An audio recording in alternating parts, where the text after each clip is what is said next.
Alrighty, so hello everyone, my name is Maxim. Give me just 1 minute to quickly confirm that everything is working as intended. Because honestly, this is sort of a new territory for me. I am very much trying my hardest not to just accidental face reveal myself here, so or reveal personal info, but I need to basically have everything working, and I want to make sure that everything is actually working before I go live, like properly into the opening of everything. But with that said, I do want to actually mention I have a little bit of extra surprises for everyone today. I went out of my way to go a little bit extra today. So I hope that it ends up being a success. We will see. I am going to quickly just check. We will see. Cool. I don't sound... I am going to quickly just check. I sound horrendous. Hold on a fucking second. Why am I sounding so bad? Give me 1 second here. Properties. Device.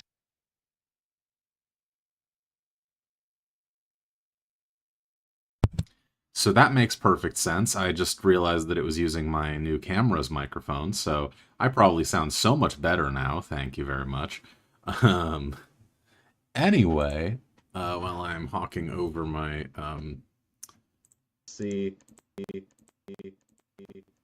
Oh, oh, oh, oh, oh, oh, oh. Okay, good. I actually do sound much better. Good. Oh, oh. Okay, good. Cool. So yes, today we're going to be doing some fun little openings, but for now, give me just 1 minute to put up the link in every relevant place. Gonna make sure that everything is good to go.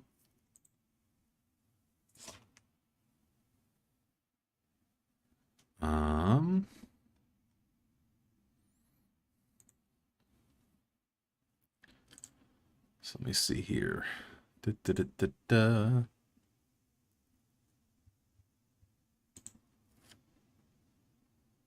I think I'm probably good.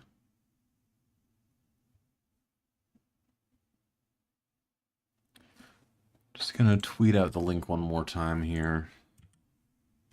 And put it up on Blue Sky as well.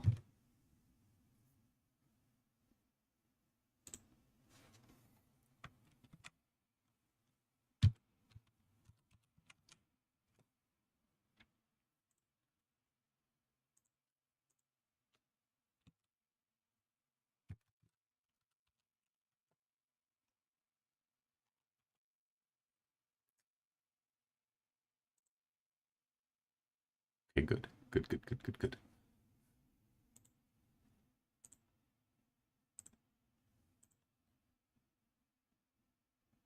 All right. So, with that said, don't mind the interesting little finds that I have here. These are just a couple of things that I stumbled across in my collection recently. I realized I had this old lava golem from forever ago. Before like the actual official start time, I'm just going to quickly talk about like a few things here and make sure that my camera is in fact not going to do this to me every time I move anything, because Jesus Christ, this is really annoying me at this point. Because this has been an ongoing issue where my camera just doesn't really want to focus, and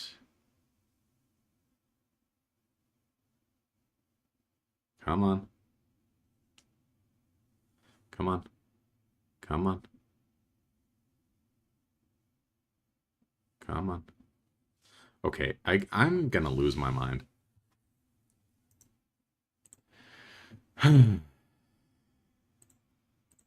Let's try this. Hold on.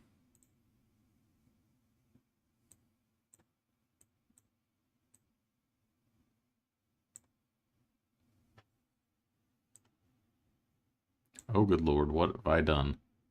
Oh dear. Okay. Let's, custom. Okay.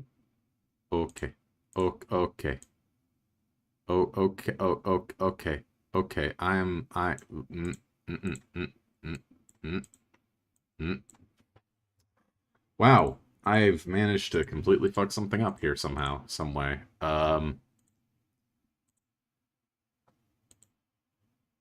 What did I do here?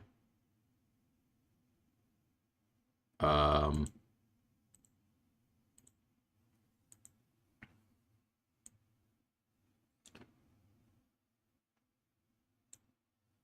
Let me just move that. Jesus Christ. This is, we love when things don't quite go as planned. Good lord. Um,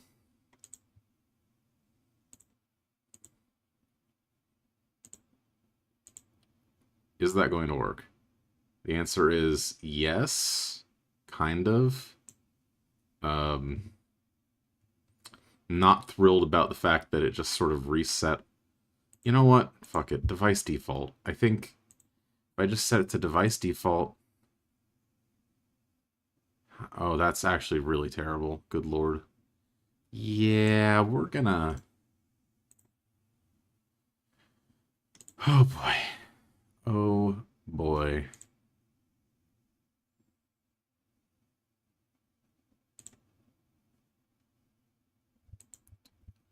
I am not an expert on cameras. I'm not going to lie to y'all.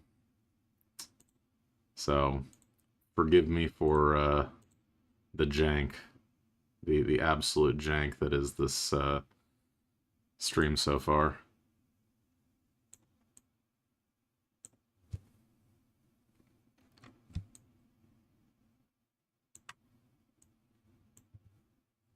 Don't mind also my terrible cable management.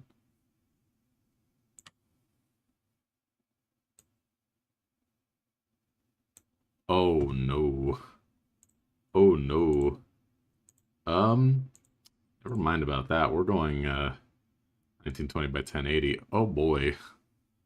Oh boy.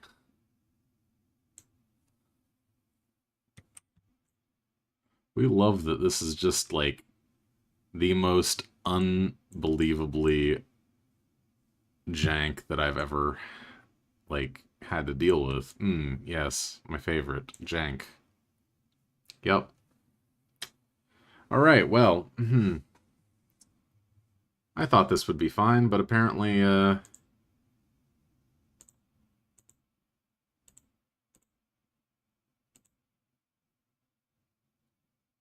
that do anything for me? Question mark? Let's see. Oh, that actually did something for me, kind of. Question mark. Like, at this point, I'm gonna roll with it. We're gonna just say this is fine and move on with my life, because I really don't know what else to do at this point. So, we're gonna start with the fun little extra thing that I picked up, which, putting it bluntly, was not cheap for me, but also is going to add a little bit of extra fun. I'm currently unpackaging it, but just so that you can see that it is in fact sealed. I did pick up I think this is the Dueling Mirrors tin, if I'm remembering right. Yeah, the 25th anniversary tin Dueling Mirrors. I picked up 2 of these. So, inside of these Dueling Mirrors tins, there are 3 25th anniversary mega packs, it looks like. Is there anything else in here? No, just those. So, the tins are nice, though, and they'll actually be a good storage space for any extra cards that I have lying around, because I do have a shit ton of extra cards lying around, to be perfectly honest. So yeah, that's... We're just gonna forget about any kind of, like, image in the back. We're just gonna leave it as it is. We're not gonna play around too much with, like, any extra stuff. We're just gonna go in, do our thing, not mess around. Because, yeah, this is fine. If there's any issues, by the way, if there's anything, like, wrong, please do let me know. I am more than willing to adjust settings at will, so please let me know if you see any issues or have any questions. But yeah, I don't really know what the pack trick is for these dueling mirrors things, so we're just going to go straight into it, not really stress about getting the pack trick right here. So first thing we get here is Digit Jamming, Mikanko Spirit Walk, Manticore of Smashing, Land Flipping, ooh, Gishki Grimness, okay. Ooh, that's pretty. Time Tearing Morganite. That's a prismatic secret rare, I think. Ooh, a QCR Gilta Gearfried, the Magical Steel Knight. That is a nice one. That looks really pretty. Holy crap. Okay, yeah, so just for anyone who is not aware, the quarter century secret rares have this stamp at the bottom there. And this specific foiling pattern. It is very pretty. I love these. Rescue Ace Fire Engine. Melfi Penny. Oh my god, it's adorable. I love it. Beta Evolution Pill, Ultranscendence. Couple of aces. Split Mirror of the Underworld. Oops. Gaia Blaze, The Force of the Sun. And that is it for that pack. So, going in reverse here, we had 4 from the back got us to the ultra rares. So if we had done 4 from the back, I would have started with all the commons and then got to Gishki Grimness and then gone. If I had done 2 more, so basically it's 4 from the back to the front, and then the 2 from the back from there go up 1 functionally. So yeah, cool. Let me quickly put the Morganite and the Gilta Gearfried in a sleeve, because I do have some sleeves prepped here. Just, you know, of course. Because that is reasonable and sensible for anyone with a cardboard crack addiction. But yeah, that is so cool. I am so happy to have already gotten a QCR for the day, so that's a good start. I don't know how many actually, like what the actual odds are for these tins. I don't know whether it's like a guarantee of 1 per tin or what the deal is with it. But yeah, so second tin, I'm going to do 4 from the back, and then 2 with 1 card at the very back.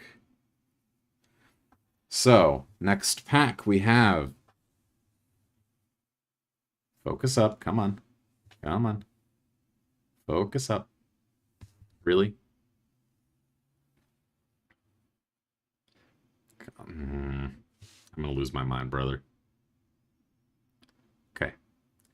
Let's try this again. There we go. Jurassic Power. Branded Befallen. That's actually pretty fun card. Brightest Blazing, Branded King. Venusilph and the Flower Buds. Signet Circuit. I might have already seen something that I shouldn't have.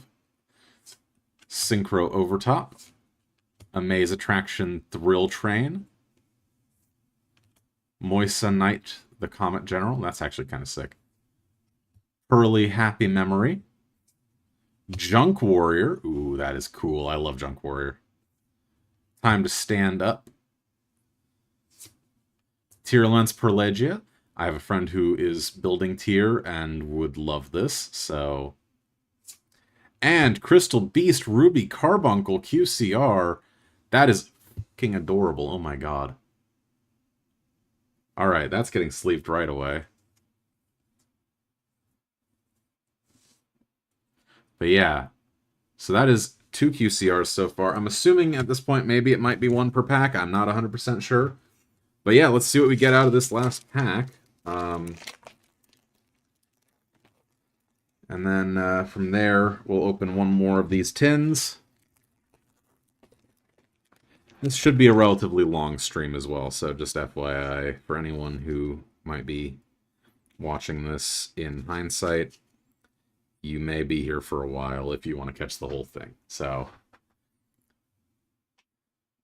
if this thing has to focus every time I have to do this, I'm going to lose my mind. Please. Please. Okay, I'm going to adjust my camera slightly. Come on. That might be better. Let's try this. Oh, oh, oh, nope, nope, nope. Come on. Come on. I'll lose my mind.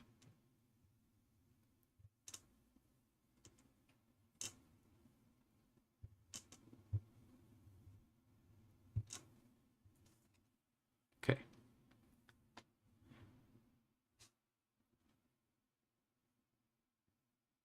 Come on. Come on. No. Oh, there we go. It focused up a bit. There we go. Full active duplex. Giant ball game. Scareclaw defanging. Imperial Princess Quinquery. I actually built the deck with this card as sort of a experimental one. I think it's pretty fun. By the way, I just realized I forgot to put on the fucking music that I had planned. I just was going to put on Master Duel background music as sort of just a, like, you know, playlist. Full, like, you know, battle themes, basically, just because, you know, why not? I'm going to be playing Master Duel in a bit anyway. This is going to be a Master Duel stream in the end. Bio Insect Armor. Chaos Beast, which I have a ton of copies of from the actual set it came out in. Supreme King Dragon Lightworm. Realm Resonance. Gunkan Suship Shari Red. I love the Suship cards, they're so goofy. I can't get over it. Ooh, Imseti. That's actually kind of huge because I really like the Horus cards, and I am kind of thrilled about that. I will take that. Pharaonic Advent, and... oh wait, one more. Rose Papillon, and finally... Dino Wrestler Prankatops QCR. Oh my god. Alright, so... that was 3 QCRs. I'm assuming at this point that it is... oop, and there it goes. Let's not have accidents happen today. Please and thank you. Jesus Christ. Yeah, this is the problem with this setup, is that there is just a camera literally at the edge of my desk, and yeah, that's just gonna be the case all day. So yeah, not much I can do about it, unfortunately. I'm gonna have to figure that out at some point in some way, shape, or form. Make a better setup for this, especially if I plan to do this more. Because yeah, this is definitely something I want to do more. Also, I swear to God, I have my, like, my actual, like, kniff that I use for, like, oh, there it is, it's behind the, here it is. Grab this. Here we go.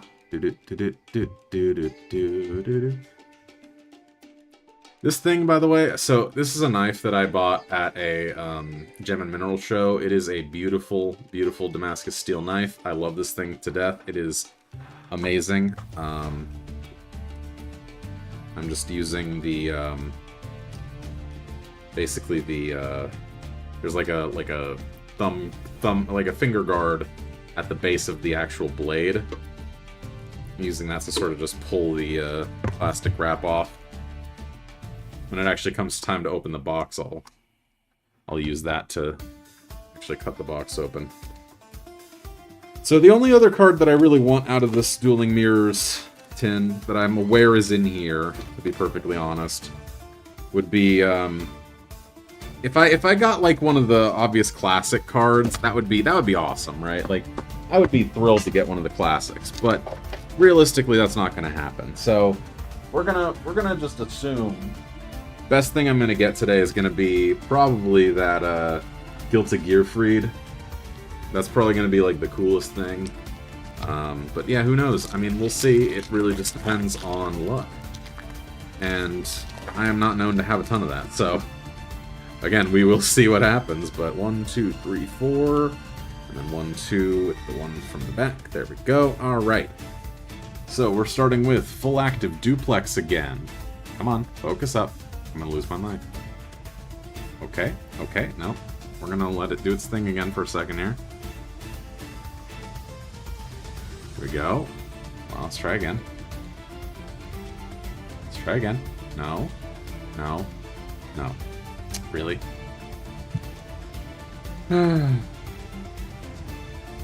Focus up.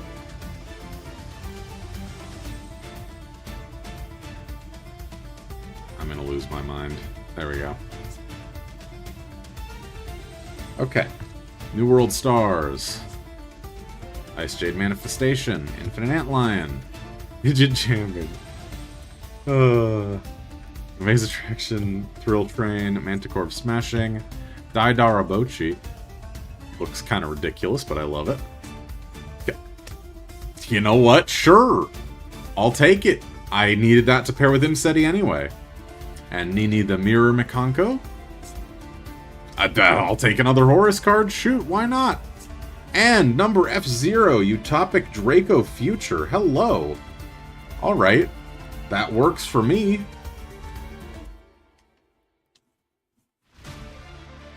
So yeah, that's actually pretty nice, not gonna lie. But yeah, so next pack, we're just gonna let this thing be a pain in the ass for a minute here and try to focus. I don't know why the camera doesn't really want to focus. Let me try to fiddle with the settings again, because honestly at this point, I really don't want to be doing this the entire stream. Figure video. Let's see here. Camera control focus. No autofocus. We're gonna see here. Hold on. So let me use a card here as the reference point here.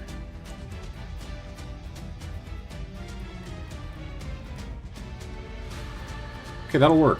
So if I actually set this as focused at a specific point, I can basically just keep it as is. So this will work. This will work with any luck. 1, 2, 3, 4 from the back to the front. 2, 1. There we go. All right. So now this should work. All right, we fixed it. Yay! I'm actually so relieved right now. You have no freaking idea, y'all. Like this genuinely was annoying the hell out of me. So, Rebirth of the Seventh Emperors. Branded Befallen. XYZ Align. Double Dust Tornado Twins. How did I get here? A Shattered Colorless Realm. Ooh, that is such a... That artwork goes hard, honestly. Greed Jar. Oh, that's actually a kind of neat card. And kind of fun if you can, like, use it in the right context. Land Flipping. Alpha Summon. What does this even do? Turn one of your banished monsters and one of your opponent's banished monsters. Special summon your monster to your opponent's field. Okay. That could be kind of fun. So, alright, I'll take Primera. Sure, why not? This creepy little punk. It's treated as an Infernity card, okay. So this is not my QCR yet. Vanadium Reframing. That's actually kind of huge because I need one of these for when I eventually build a White Forest deck, because I want to build a White Forest as a Mina deck in real life, and I want to run Visas Amritara and Vanadium Reframing in here, so should be good with any luck. And Black-Winged Dragon. Oh, hell yeah. That's actually kind of huge. I actually love that. I will 100% take that. So, we got Black-Winged Dragon, and it is absolutely gorgeous. So far, that is 5 pretty decent QCRs. I think so far, actually, now the Black-Winged Dragon is my favorite out of all those. And now we just have to see what we get out of the remaining pack. So, 4 from the back, 2, 1, and finally we can take a look. Jurassic Power. Reinforce. Behemoth, the King of 100 Battles. A Scapegoat. Kitsune Kitsunebi. Synchro Overtop. Reincarnation of the Seventh Emperors. UFO Light. Bruh. You wanna know why this is a bruh moment? Let me show you why this is a bruh moment. So, you see this deck box, y'all. Inside of this deck box, is my Malice deck. With, guess what? This. Guess what's getting replaced in my Malice deck right now, before I even finish going through the pack? Which, by the way, I already know what the next card is because of this, because, why, you know, of course I do, because I just literally took the desave worm off, but, I mean, you guys don't, so it's fine. Oh god, this is already a disaster. Anyway, so, without revealing too much, the next card is Diabellstar the Black Witch. I'll take it, shit. So, oh, that also is huge for multiple reasons, because that's another card that I'm going to want to run in my White Forest deck. And Labyrinth Heavy Take, and finally the QCR, Ultimate Sulkin. Alright, sure, why not? I'll take it. I actually kind of love that card, because it's a cool artwork, and genuinely, it's like, it kind of works in certain decks that, like, you wouldn't expect it to, but it relies on having a Power Tool Synchro Monster or a level 7 or 8 Dragon Synchro Monster in your extra deck. There are a couple of level 7 or 8 Dragon Synchro Monsters that I'm hoping will pair well with the White Forest deck. I'm not 100% sure, though, so we'll experiment a bit once I actually have, like, an actual White Forest deck in person. We'll see, though. I'm cautiously optimistic about this. But yeah, so those were the 2 tins. Let me put away my Malice deck real quick, because I don't want to just leave that out. Because this is a $500 deck, and I am not about to just leave this out here. Jesus Christ. Let me quickly just check something. Cool, alright.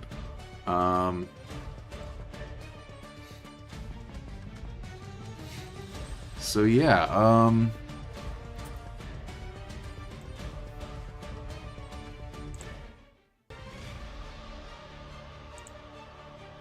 alright.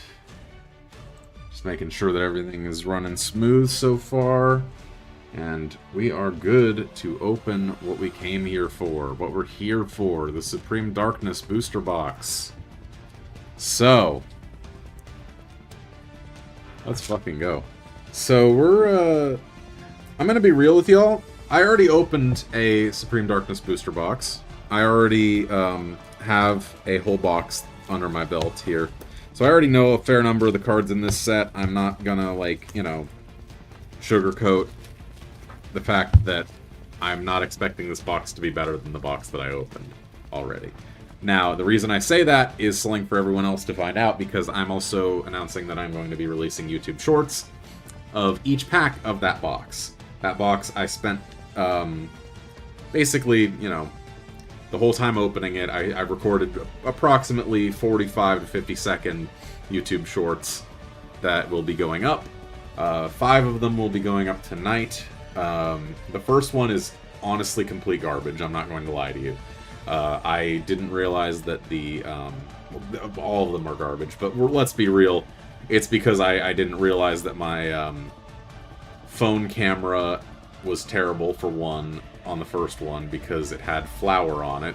Second off, so,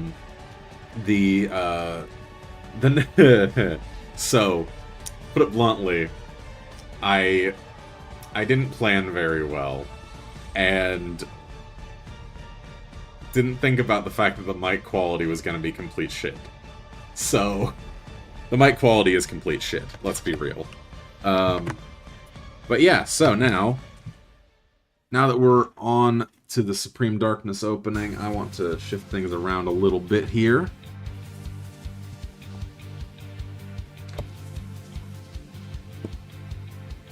And move this and replace it with this.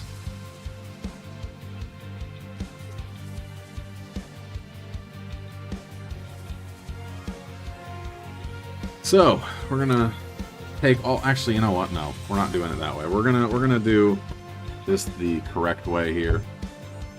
We're gonna stick with what we were doing here. We're not gonna Don't mind the fact that I'm literally using my Xbox as like a whole stand thing. I really just didn't have like a good setup for this, let's be real. So we're gonna get all the packs out here and shuffle them up. So, just so you can see here, got all the packs out. I'm gonna shuffle them all up, make sure that they're not like, you know, in the same order that they came in the box.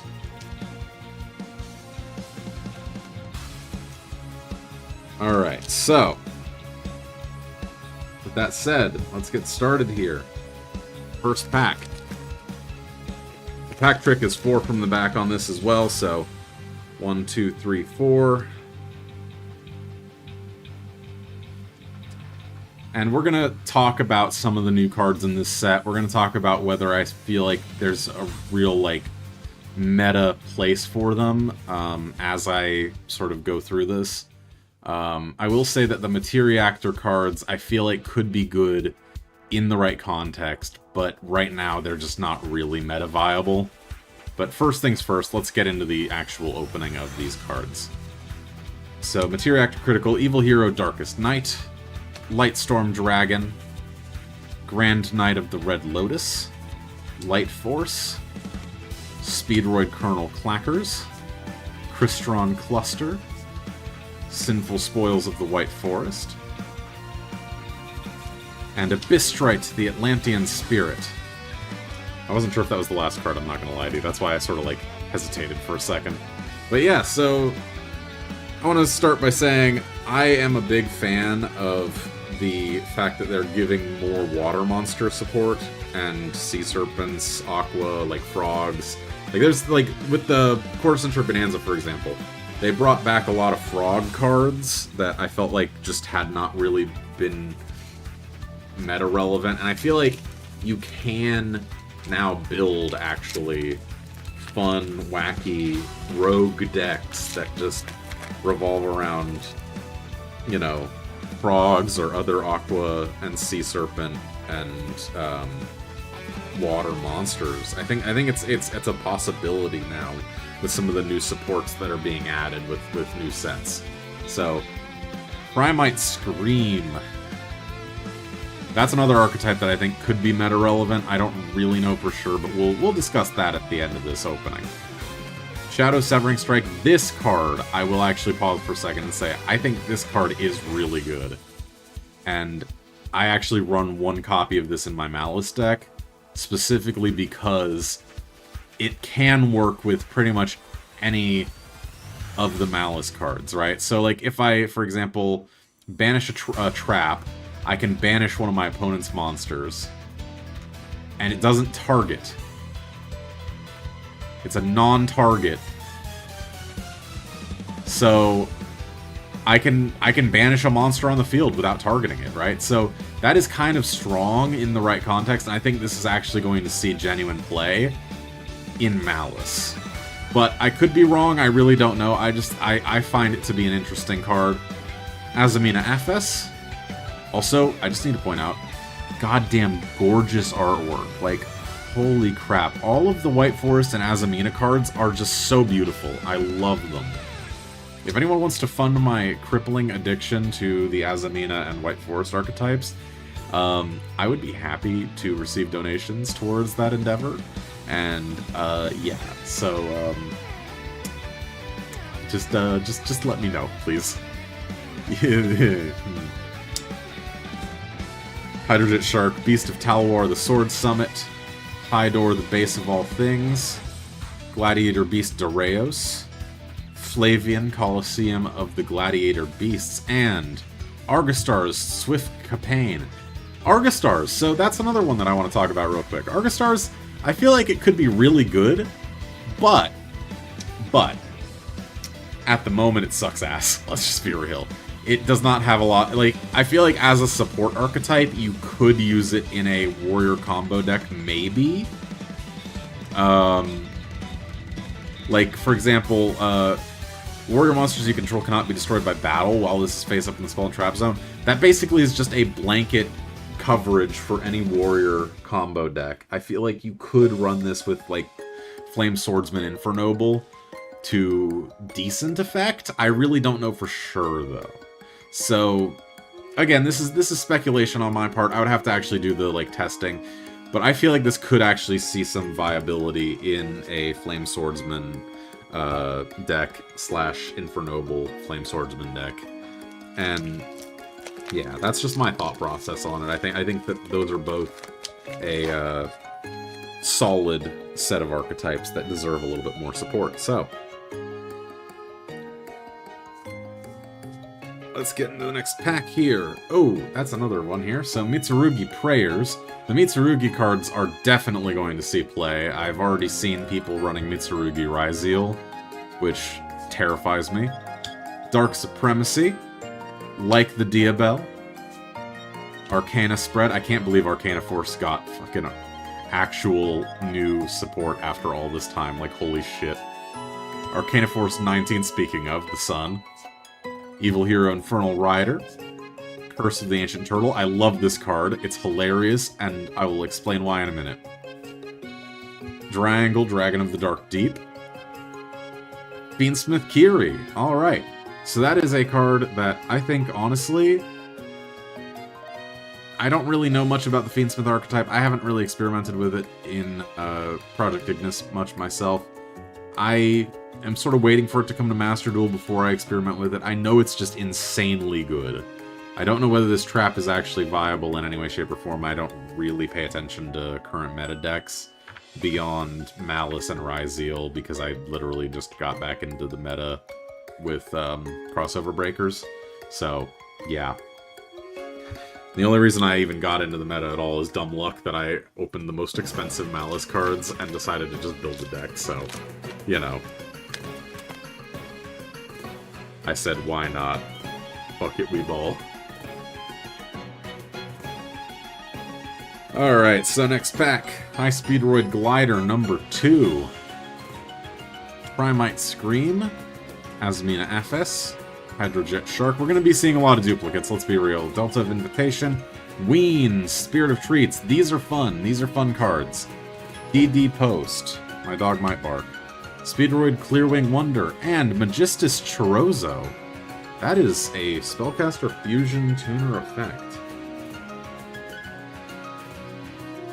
So, let's see here. Must first be either fusion summoned or special summoned from your extra deck by sending the correct fusion material monster cards you control to the graveyard. Once per turn, when a monster declares an attack, you can target it, negate the attack, and if you do, this card gains attack equal to that monster's attack until the end of this turn. Then you can return that monster to the hand. Okay. Huh. You could run this with double or nothing, potentially. I'm not sure though. I'm kind of uncertain whether that would be a viable strategy. We'll see. I'm gonna do a little bit of looking into that because that could be kind of fun. Magistus cards are actually really interesting to begin with, so I'm inclined to like look into more ways to use them. So. Can't complain there. Anyway, I sleeved that one up because I figured, you know, why not? We're due for an Ultra or a Secret, but I don't expect one just yet.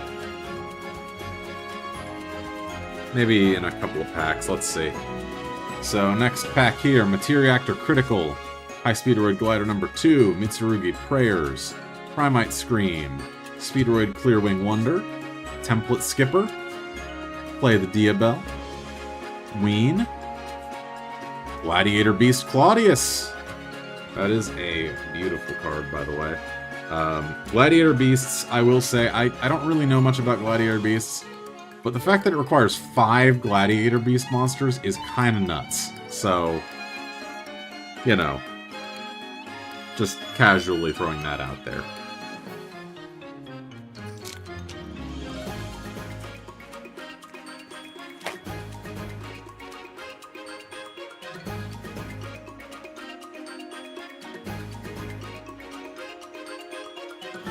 Alright, Lightstorm Dragon, Crystron Inclusion, Mitsurugi Great Purification, Mitsurugi Prayers, Mitsurugi no Mikoto Kusanagi, Tempera of Fortune Ebby. I think this thing is hilarious, by the way. I still feel like this is a Suship card, even though it does not specifically say that it is a Suship card. It should just be counted as one, and I hate that it doesn't specifically say it isn't. Or that it is counted as one, but it is what it is. Volcarion the Rotting Phoenix, and finally... Oh wait, no, not yet. 6 strikes, Stupid Barrage, and finally... Sinful Spoils Awakening. Ooh, hello. I didn't get that out of my last box, so I'll take that. That's nice. Alright. I'm gonna give that a little sleeve up real quick, because I actually plan to use that, potentially. We'll see. I don't really know much about all the Sinful Spoils traps yet, so I'm still doing research into what I want to actually run with my Sinful Spoils Azamina deck / White Forest. But yeah, we'll see.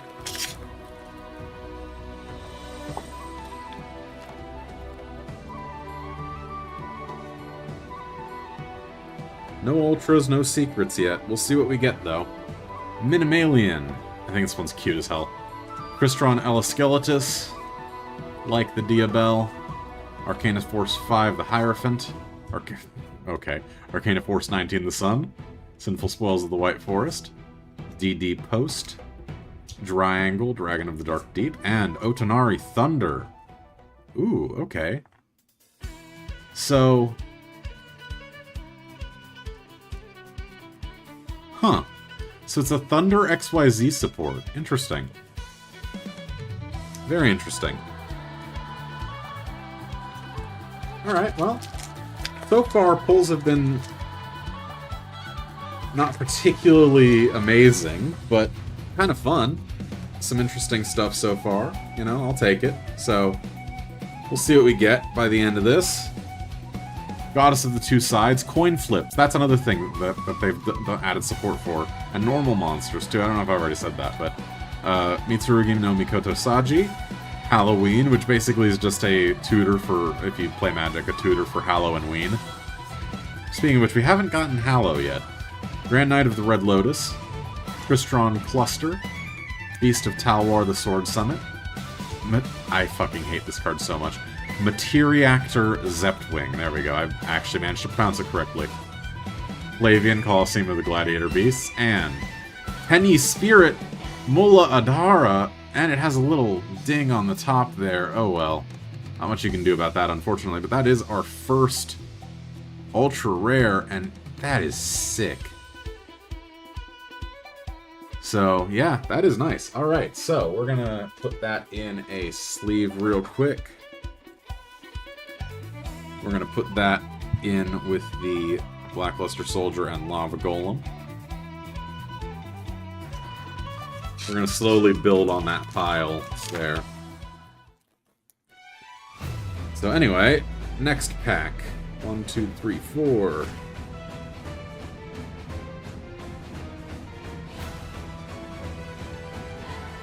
Like the Diabell. Shadow Severing Strike. Hydrojet Shark. Hallow, there it is. So, just for the record, Hallow and Ween are functionally identical. Just what monster type they work with is different. So Fiend monsters for Hallow, Zombie monsters for Ween. Double Wild. Triangle, Dragon of the Dark Deep. Gladiator Beast Doreos. DD Post, and... oh, hello, our first secret rare. Tenny Spirit Saruya. Okay. That's weird. It has like a little inclusion on the text there. I don't know if you can really see that very well, but yeah, no. What is with this box so far about it having like weird dings on the like foils? I don't know. Anyway, so far so good though. Not complaining by any means. I just want to say. Sorry, I'm just adjusting my camera slightly here. So yeah, that's our first secret of the box. Tenny Spirit Saruya. Cool. All right. I don't know if that's actually worth anything at the moment. I haven't really price checked today, so I am not sure what the deal is. I forget, honestly, about any of the cards that I don't already have, so... But so far, I haven't gotten any dupe ultras, or I haven't gotten a dupe ultra or dupe secret yet, so we'll see what else I get out of this box. Crystron Sulfador. Evil Hero Darkest Night, Hallow the Spirit of Tricks, Shadow Severing Strike, Speedroid Clearwing Wonder, Template Skipper, Speedroid Colonel Clackers, Temper of Fortune Ebby, and Magistus Chorozo again. Alright, so that's the second one of those. I will not say no to that. Alright, so next pack. We're going to try to speed this up a little bit. I want to actually not have this stream be like, 4 hours long if possible. Maybe 3 hours if we can manage that. We'll see. But yeah. Flame Coating Metalmorph. Fuck this one. Materiactor Exoraptor. There we go. I managed to say it right this time. But I hate that one so much. That name trips me up so bad. But yeah, so we're just gonna mostly, like, go through these commons and see what we get here. Tenyi Infinity. Or Tenyi Infinity? Alright. So, this box is telling me to build a Tenyi deck, apparently. That's what I'm getting so far out of this box, is that it's telling me to build a Tenyi deck. Which, honestly, hell no. I'm sorry, I don't want to build Tenyi. I don't want to build Sword Soul Tenyi, fuck you. I refuse. So, yeah, we'll see what else we get.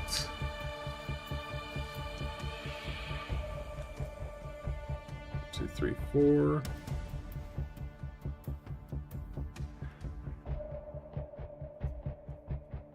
Alright. Materiactor Critical. Goddess of the Two Sides. Grand Knight of the Red Lotus. Oop, there we go. Flame Coating Metalmorph. Volcarion the Rotting Phoenix. Ween the Spirit of Treats. Gladiator Beast of Rayos. Double Wild. And... ooh, hello, Argostar's Glorious Adra. Alright.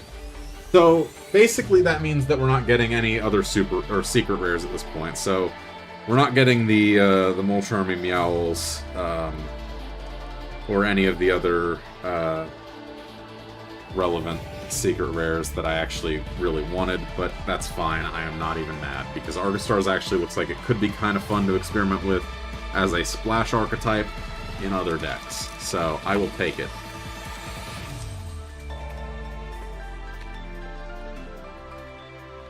That means that we are missing functionally 3 ultra rares, and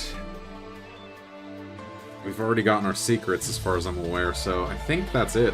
Unless we get a QCR, I think we're basically looking at 3 ultra rares out of the remaining packs here, so... Arcana Force 5, the Hierophant. Critical, Severing Strike, Scream, Kusanagi, Diabel, Template Skipper, Sextuple Barrage. Oh, okay.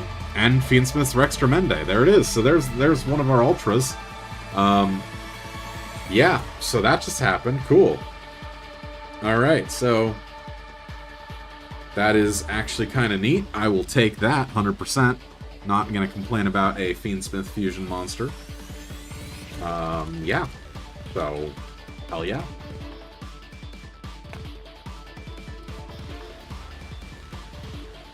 One, two, three, four.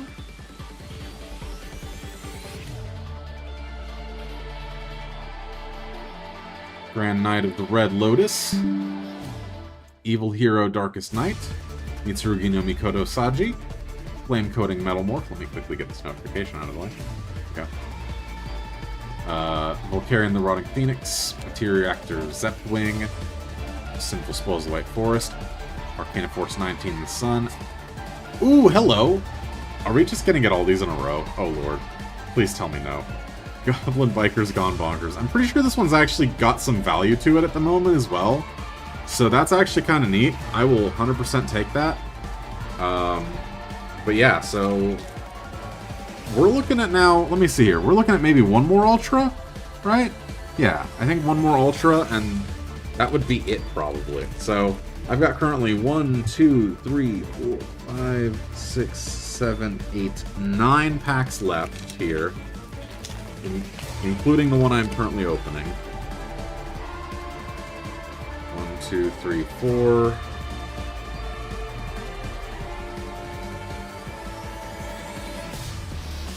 Lightstorm Dragon. Mitsurugi Great Purification. Minimalian. I'm not gonna even try again. I literally almost said it, and then, like, my brain was like, wait, you're gonna mess it up again. Crystron Cluster. Mitsurugi no Mikoto Kusanagi. 12 the normal. Evil Hero Infernal Rider. And Dark Contact. Okay. So, that's support for, evil heroes, I believe, and, like, just hero monsters in general, as far as I'm aware. I don't really know much about the hero archetype as it currently stands, so don't really know where it's at, but... Alright. So, Halloween, Minimalian, Inclusion, Hierophant, Double Wild, Template Skipper, Play the Diabell, Sextuple Barrage. Oh, hey! Okay, I actually needed that. Alright, I'll take it. Shit. Queen Azamina. I'm actually really pleased with that, so, yeah. That is our 4th Ultra. I'm gonna actually quickly just, like, show this to the camera real quick, because, good lord, that is gorgeous.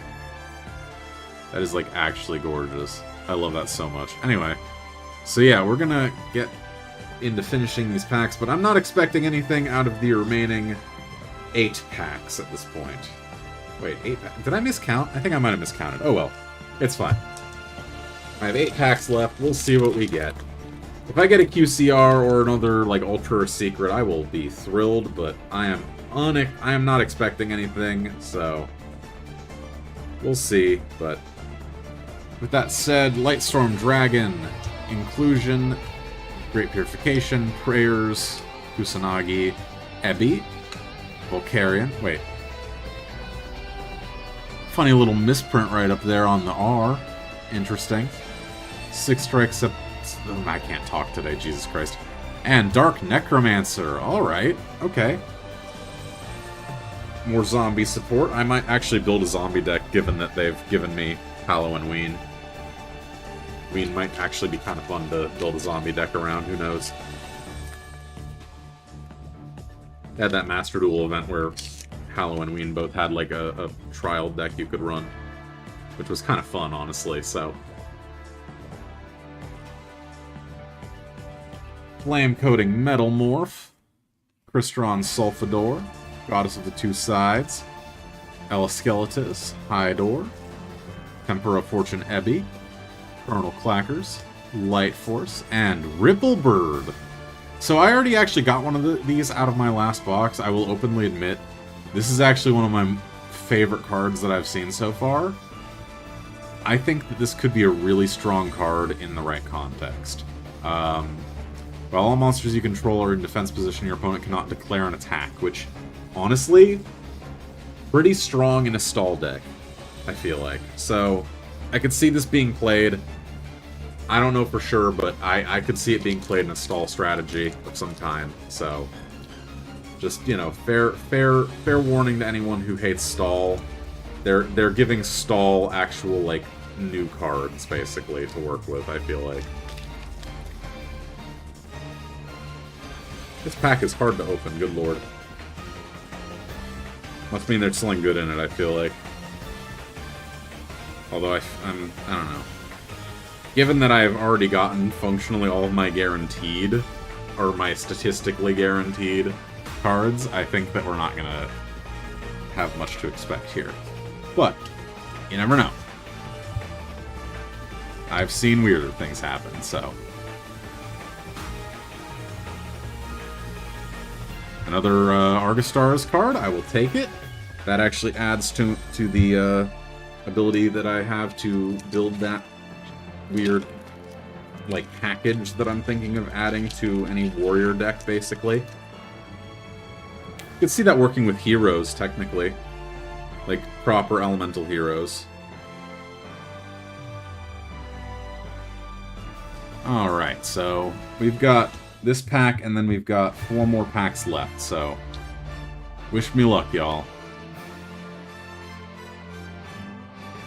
Come on. Otanari Thunder, another one. Alright, I'll take it. That actually would potentially give me a couple of those to use in a Thunder XYZ deck if I ever build anything like that in the future. for the record, I have a tendency of hoarding. I have a bad habit of that. Like, unless it's a card that I genuinely know for a fact I'm never going to use, and just, like, know it's worth more selling it than it is keeping it, I have a tendency to just, you know, say, nah, you can just stay in a box somewhere and I'll use you when I need you, so... Ooh, okay, so Futsuno Mitama no Mitsurugi. That's another Mitsurugi card. I haven't gotten the actual, like, Mitsurugi boss monster yet, but you never know. We'll see. I don't think I can at this point, but...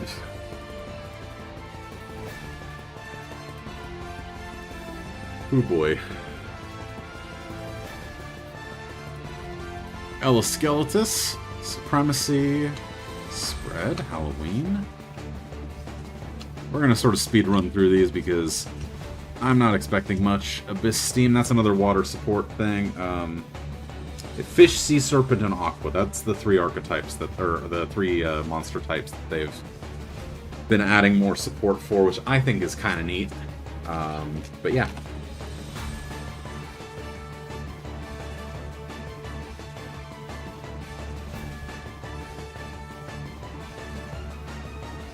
Ooh, that's not a good sign. One of these cards has like a really dinged up corner.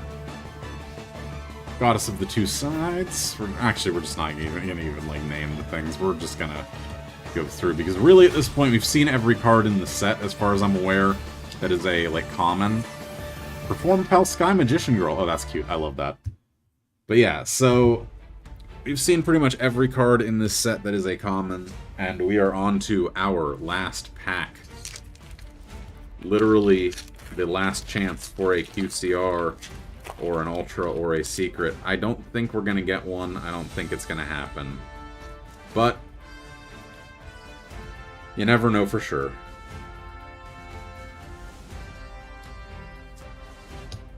Let's see what happens. Come on. Well, you know what, honestly, I'm just gonna say it right now because I don't want to get my expectations too high. It's unlikely. We've already statistically gotten everything that we can out of this box in terms of, like, actual high-rarity cards. Realistically, this is going to be a super rare. There's no way in hell this is going to be an Ultra or a Secret. I'm not gonna put my expectations any higher than they need to be. Yep, there it is, Evil Assault. So, yeah, with that said, that is the end of that box. I'm actually not too dissatisfied. The cards that we got here that I consider the, like, awesome, hell yeah, I can't believe we just got these cards. Oops. Get back here, Blockbuster Soldier. So, the Tenyi Spirit, Mulla Adara, Queen Azamina, Fiendsmith's Rex Tremende, Goblin Bikers Gone Bonkers, Argostar's Glorious Adra, Tenyi Spirit Saruya. Those are the cards that we just got. Now, the question is there any value there? So let me pull up TCG Player.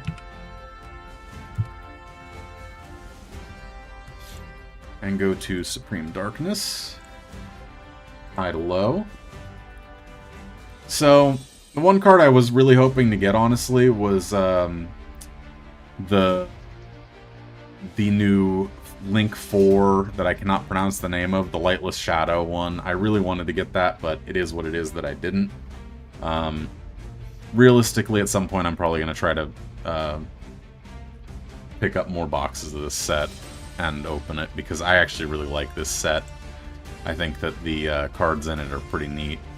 And, yeah, it's kind of fun to open. So, but yeah, currently, I was wrong. That Ultra Rare, that Goblin Bikers Gone Bonkers one is not value. The QCR is 2163. The regular Ultra, I don't think is really worth much.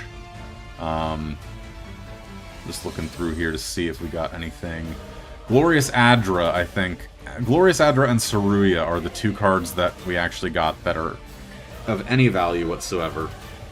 And Adra is 612 and Saria is 1371 at the moment. So we did not make money on this box. But on the bright side, the other box did make money, and you guys will get to see that in the YouTube shorts. But yeah, so that said, we're gonna switch over to Master Duel. But yeah, I just want to say though, before we make that switch over to Master Duel, I would really appreciate if anyone who is watching will like and subscribe. It does make a huge difference to the algorithm. It does make a huge difference to my overall mental health and ability to really be motivated to actually keep doing this kind of stuff. I really enjoy Yu-Gi-Oh! I enjoy streaming. I enjoy opening packs. I think that it could be really fun to make this sort of like a once in a while. We do this as sort of like a fun little additional content thing that we do, right? So I'm not really looking to make it a full-time, opening packs for the sake of opening packs thing, right? I'm here to at the end of the day have fun making content that everyone enjoys. And I think that at the moment, this is what I'm enjoying doing, but I don't know necessarily if it's what everyone else is enjoying watching. So if you can give me any kind of input as to what you want to see, I would really appreciate it. So with that said, let's switch over to Master Duel. Give me just 1 second here while I do that. I want to make sure I actually don't mess anything up here, because I have a jank-ass setup that I have made for this whole thing, and I don't want to just, throw things around until everything's in the correct position. So, yeah. That said, let me adjust a couple things. Yeah, that can sort of just go there. This can go here. Cool. That can go there. That'll work. All right. So, Master Duel. And then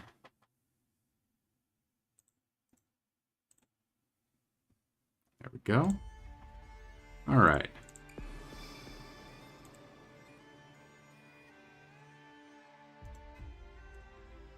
How low do I... Oh, I have Master Duel really low.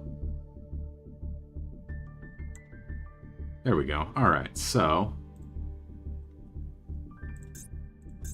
we're going to get right into it here with Ranked. I do want to point out, I have made some wacky kind of decks. Don't question the fact that I've been getting into some experimental, very toxic ideas. Yeah, no, we're not going to talk about it. So,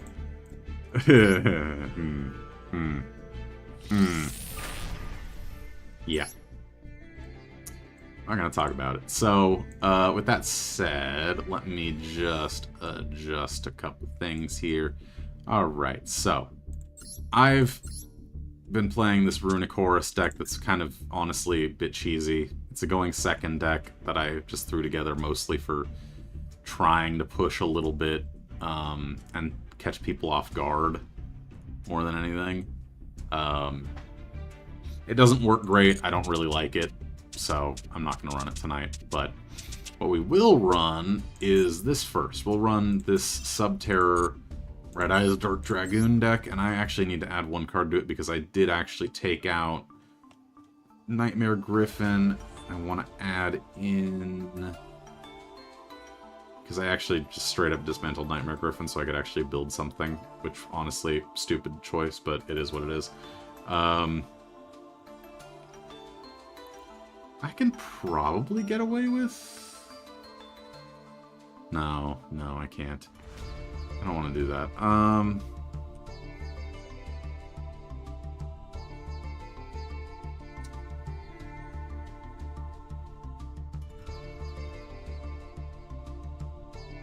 It's like, I don't really know what to add to this, honestly. That's the thing, right? Like, this is one of those decks that I threw together as sort of a, like, oh, hey, I can just run this. There's no real, like, strategy behind some of the extra deck picks. It's just sort of there. A lot of them are just there. But, yeah, I guess I'll put, Chaos Angel because you can summon it without actually needing a tuner. And I don't, well, actually no, I don't think there's any circumstances in which I have a light and dark monster out. Yeah, no, there's none, so would not make sense to run that. I could run Zeus, because I could just go Typhon into Zeus, theoretically.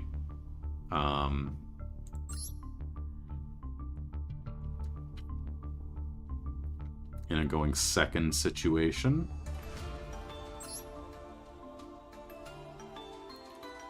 Because if I go Typhon,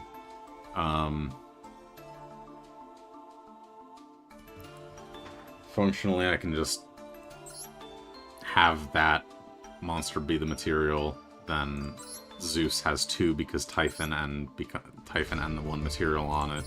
So yeah, that could work in theory. So I think that's what I'm going to do for this deck for this. We're going to get right into it here and just full send. I want to point out, Subterror and Red Eyes Dark Dragoon actually work really well together. In fact, the two strategies just work so well together that I felt like it was a necessity to build this deck when Dragoon got unbanned. Where the hell did I... What the fuck did I do? Hold on a second, there it is. I am just a disaster today, so I'm misplacing things left and right. There we go. It's now fully safe. This is possibly one of the best and worst hands simultaneously, and I don't like it. So we're gonna have to activate Hidden City, basically, as a bait.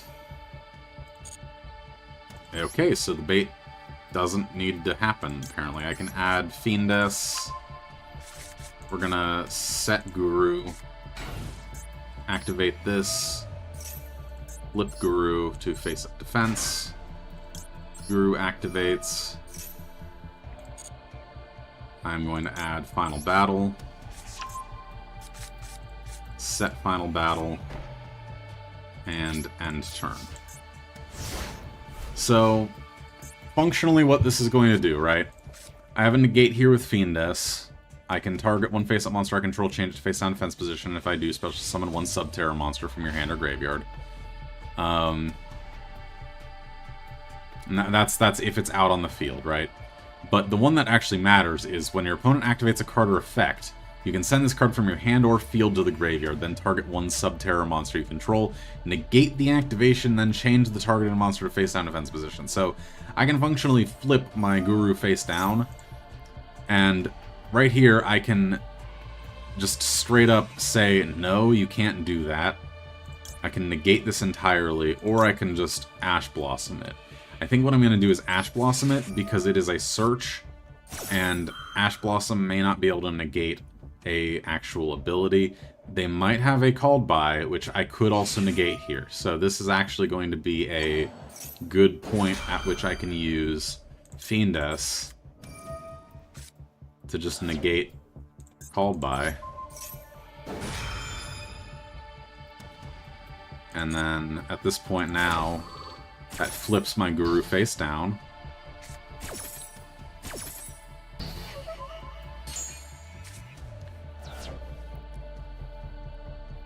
And now I have Subterror Final Battle. So, best case scenario, right? They can't do much. Try to attack over my 1800 defense. And I can functionally be like, yes, bonk, with Final Battle's ability to make my attack and defense equal to combined attack and defense. So this is best case scenario right here. Also, this actually, I'm not going to do this because I think this is better. I'm going to wait. Now I activate this. Do this. Activate this. And now they hit themselves for 1400. Guru triggers. And I get...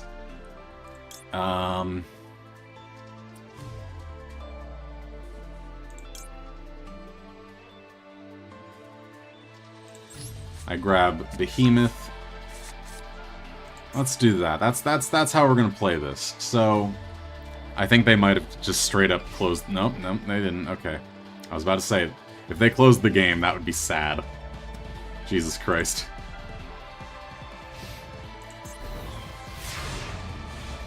So I have two options right now, depending on what I draw. Okay, that's actually kind of nice. So what I can do now is I can activate this, flip this to face down defense. We'll see if they have a response. Effect Veiler. Okay, okay. Interesting, interesting. So we're gonna activate Final Battle and prevent... No. We're gonna prevent the effects of Subterra monsters from being negated. I think that should work on Effect Veiler. Yep, that does work. Now this activates, and that summons it in face-up defense. So I can activate that to flip it face-down defense. Then I can flip summon my Guru. Guru activates, grabs me Fiendess. I'm going to normal Red Eyes Wyvern.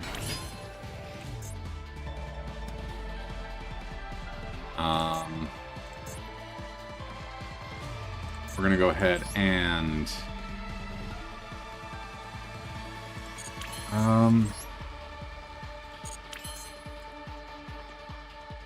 no.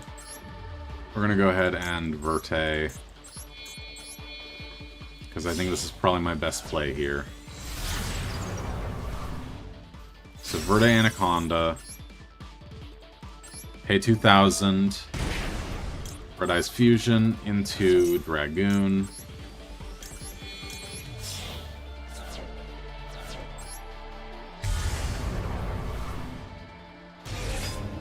I'm going to set Witch's Strike face down. I'm going to flip my... Behemoth into face-up attack. I am going to activate its effect to discard Fiendess to draw 2. Solemn Warning set. I'm going to activate the new Hidden City to grab a new Fiendess. Alright. So, we're going to activate Dragoon. Pop the face down. Hit for 2,000. Battle phase for victory. Easy peasy.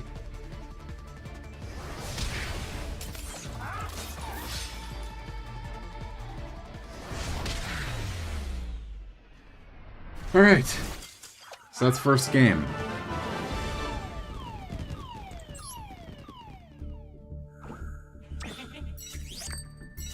Honestly, that went way better than I was expecting it to. That actually also showcased the full power of the Subterra Dragoon deck. I'm going to switch it up for another game here. To my favorite deck, honestly. Where is it? There it is.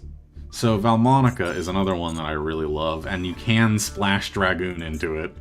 Honestly, you can splash the Dragoon package into fucking anything. It's completely ridiculous. Like, there's genuinely a balance issue with it, to the point where it's not unbalanced.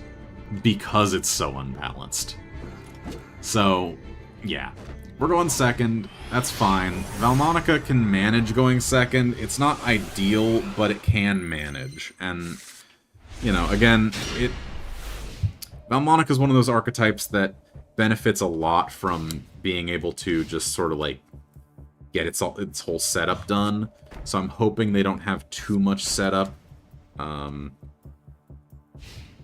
Okay, 2 face downs is fine. I can sort of manage with this, actually. So, this is actually a pretty ideal hand, I'm not gonna lie to you. And that max C is a little bit annoying, but it is what it is, I'll take it. So we're gonna pull... I think we're gonna pull Demono? Let me think. So I'm going for an FTK. I want Angelo to be out. So I actually want to pull another Angelo. That's what I want. My dad's texting me, of course, at the worst possible timing. Never mind, we're not pulling another Angelo. That is fine, though. I don't mind. I am actually kind of happy that they wasted their whole thing there. So we're going to activate Angelo, discarding Celetrice. And this is where the Valmonica tech comes into play, and I think you guys will appreciate this. Celetrice triggers now that the chain there is up. Basically, once the chain resolves, Angelo and Demono in your pendulum zones, and therefore Celetrice's return from grave actually triggers. And it's kind of goofy.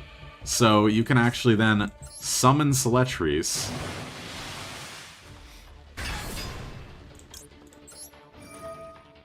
And grab whatever you want, basically.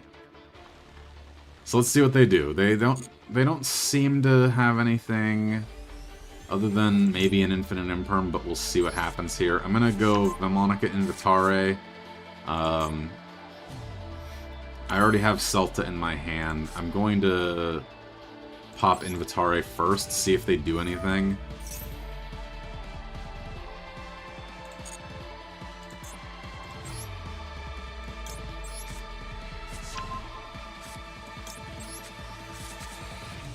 So they didn't do anything with Invitare. We're gonna activate Celta. And we're going to gain 500. We're gonna place Red Eyes on bottom. Draw 2. Disharmonia is actually kind of huge. I'll take it. So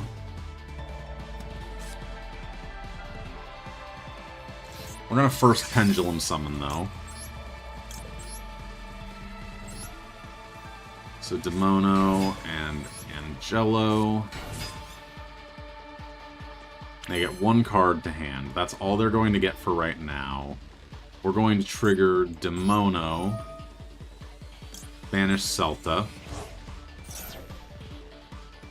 Let's see what they do. I'm gonna add... Let's add Followed Rhythm, maybe? Yeah, why not? We'll add Followed Rhythm.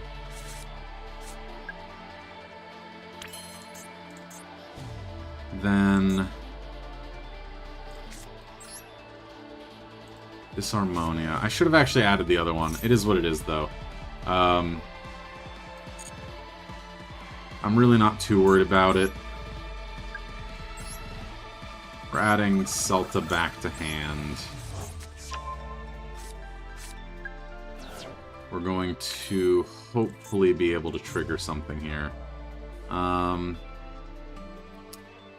can theoretically trigger Disharmonia, but we're gonna actually go straight ahead and do the thing, I think.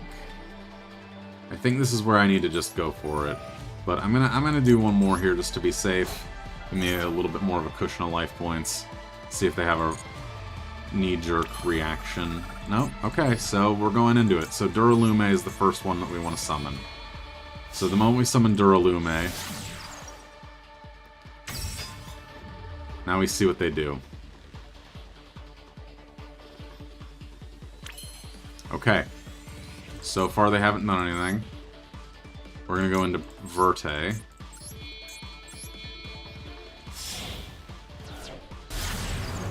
Come on. Let it happen, brother. I'm begging you, let it happen. Okay.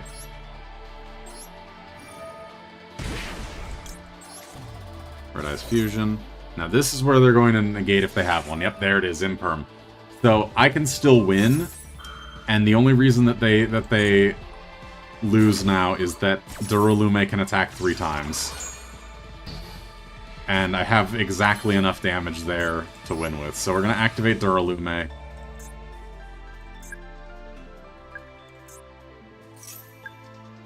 And they don't have any responses, so it's over.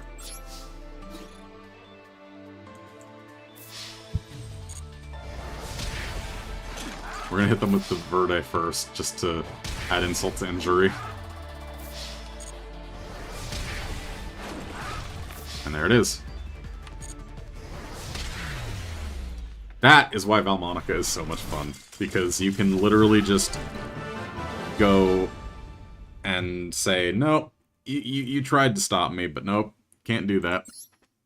Like, I literally could have actually added insult to injury and killed with Verde, but I chose not to because I'm not an asshole.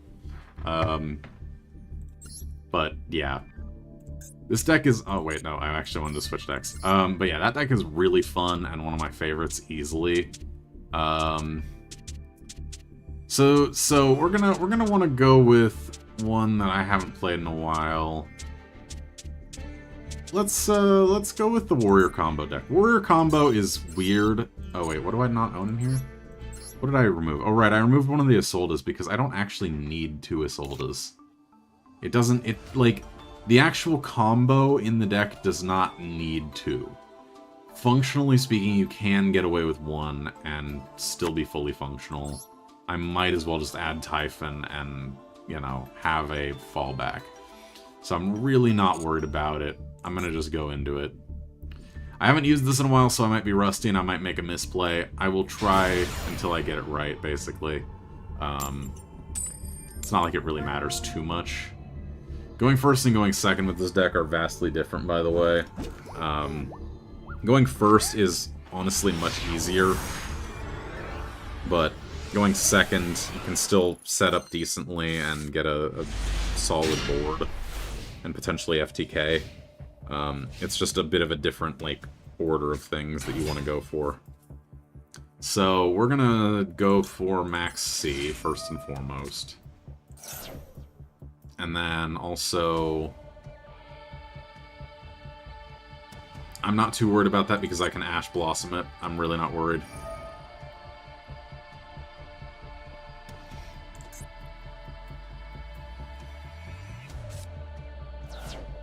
So you think that's gonna work? I don't know, bro. Yeah. I think they might surrender before I actually get a turn. Unless they have something else in hand. Yep, there it is. Alright, so...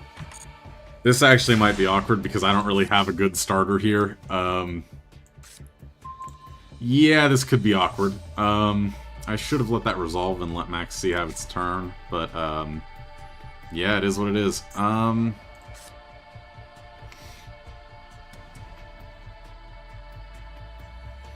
So yeah, we're gonna set 1 card face down, 2 cards face down. Normal...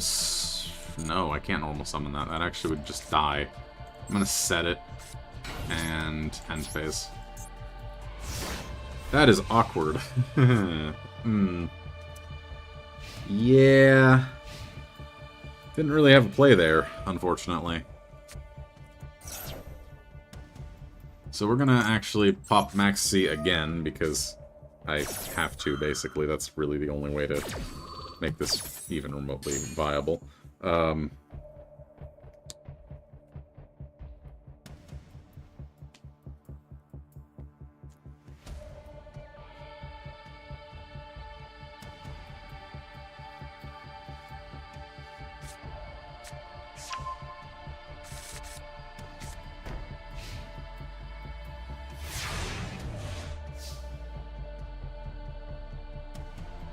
Man.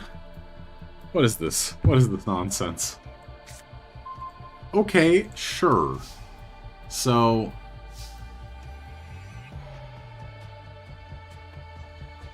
Oh boy.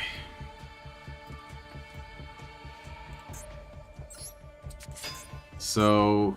Magus is basically my best bet here. I'm just gonna bait an attack, maybe.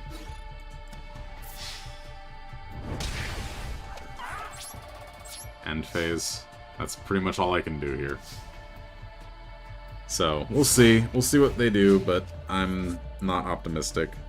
This is a weird opening hand. Like, this is the most I've ever seen this deck brick. I'm not gonna lie to you. Like, I don't think I've seen this deck brick this hard before. So you special summon a monster, I can special summon a fusion monster now. He who funny? Oh, you bastard. I should not have put that in the middle column. Oh well. GG. That is what it is.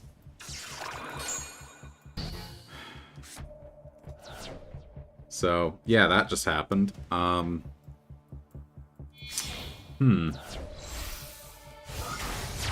It's Dragon Link. Yeah, I'm just gonna get myself out of there now. Because hell no, am I fighting against Dragon Link with a brick.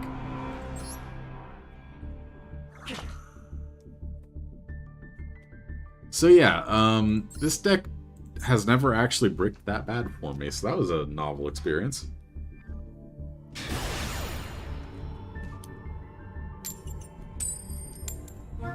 Man. I feel like I've played against this person before. Swagmaster GE. I feel like I've seen that name somewhere, and I don't know where. Also, that is the worst thing I've ever said in my life, and I hate that I said Swagmaster GE out loud. But here we are. Here we are, chat. Here we are. A royal finish sign at mining. Alright. Alrighty. Cool. Ah, Salaman great. Sure. Alright, that works, I guess.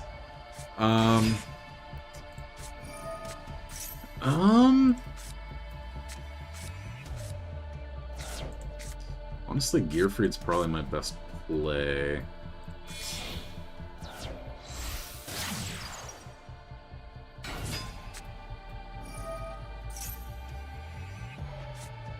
So we'll see if I can actually pull off Gearfried, but, I mean, you know, we'll see.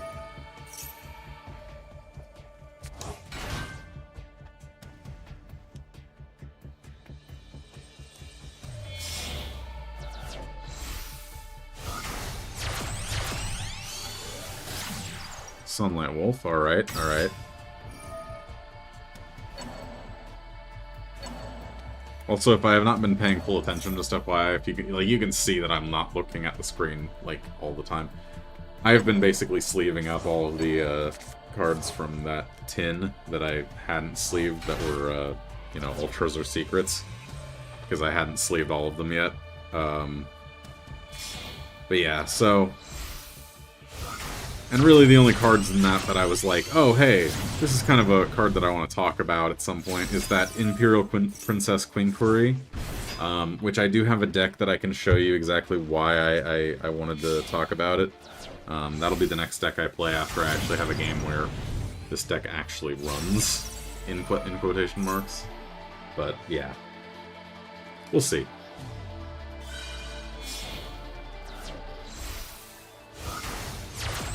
Oh, come now. I know how Salaman Great decks work. I'm probably going to lose this because, realistically, it's a Salaman Great deck that is up against a relatively bricked opening hand on my end here. I can make it work, don't get me wrong, but it functionally relies on me using my Almas into, fuck, what's it called? The other one. Durandal, yeah. Almas into Durandal. But yeah, we'll see. So... we'll see what happens here, but Promethean Princess is going to be a problem because that's going to just straight up counteract a fair number of things for me here. Oh, good lord.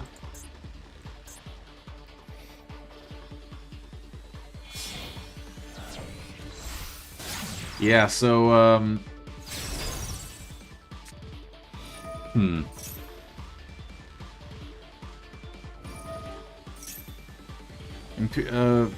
Promethean Princess being in Grave is actually a problem for me, because I basically just have to accept that my deck is unable to function with that there.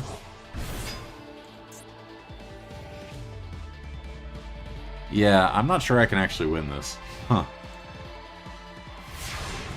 That's a pretty solid end board they've got, so... Ooh, that's iffy. I'm gonna have to... I'm gonna actually activate Heritage of the Chalice first to bait out a negate, see what they do. Yep, Ash Blossom. Cool. That's fine, I'm not worried about it.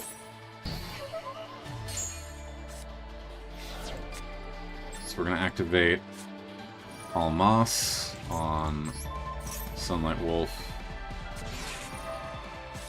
That's fine, they can do that.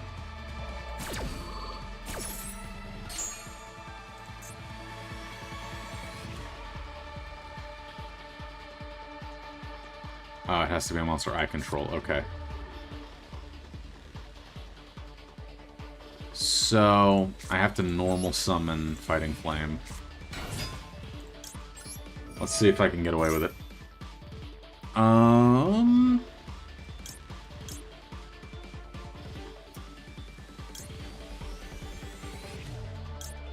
If I grab Fighting Flame Sword, I can grab Flame Sword's Realm. But yeah, so that'll work. Then I can do this.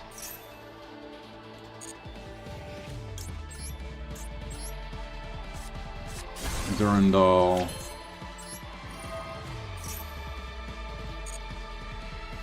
Grabbing... Who do I grab? Turpin? Yeah, Turpin, I think, is the one I want to grab here. Yeah. Okay. If I'm right, this will be the right play here, so...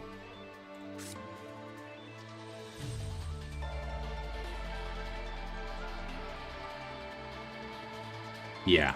Okay. So if I do this right, I should be able to play this pretty solidly. So we're going to activate Fighting Flame Sword into Flame Sword's Realm. Flame Sword's Realm.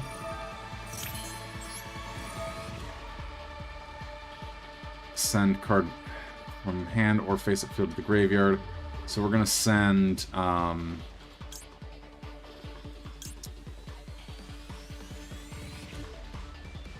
going to send...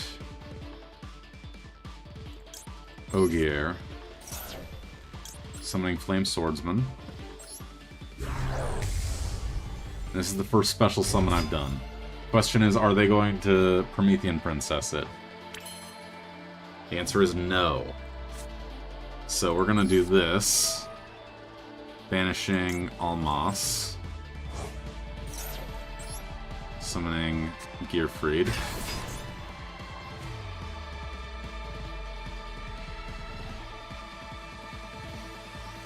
They have the opportunity. If they want to do it, they can. Okay, they're not gonna do it, so... Now this is where we get interesting here, because... I can, in theory, equip this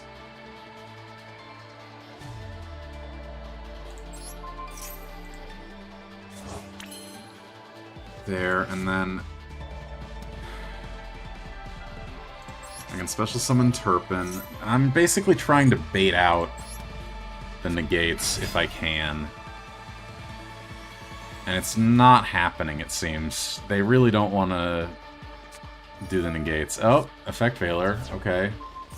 On Gearfried. That's fine. I can negate it. That's fine.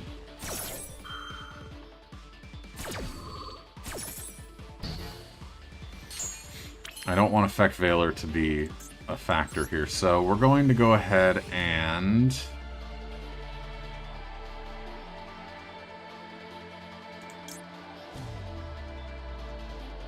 I could do the funniest shit known to mankind right now.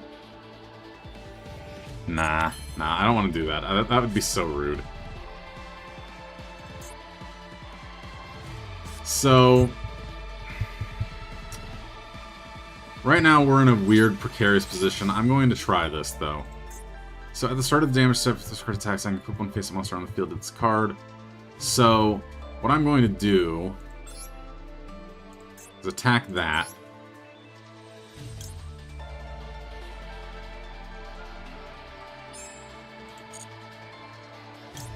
Activate that.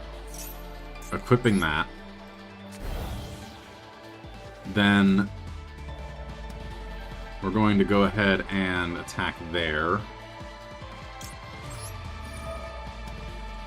Turpin's going to get a loss of attack. We're going to go ahead and try to kill Sunlight Wolf. Okay, so Swarm Ship is going to be a problem, though. So now we need to basically bait out the, I'm gonna have to do it, fuck it.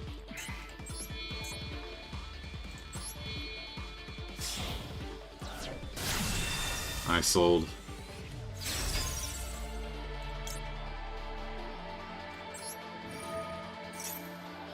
And then Flame Swordsman first. Resolving wise. There it is, yep. So, it's destroying both of those. I don't have an option here, unfortunately, because I already used my Gearfried Negate. It is what it is. Flame Swordsman, however, does still send one to the graveyard here. We're gonna send Salamandra. I sold allows me to add card to hand. I'm gonna add a Flame Swordsman to hand. Salamander triggers.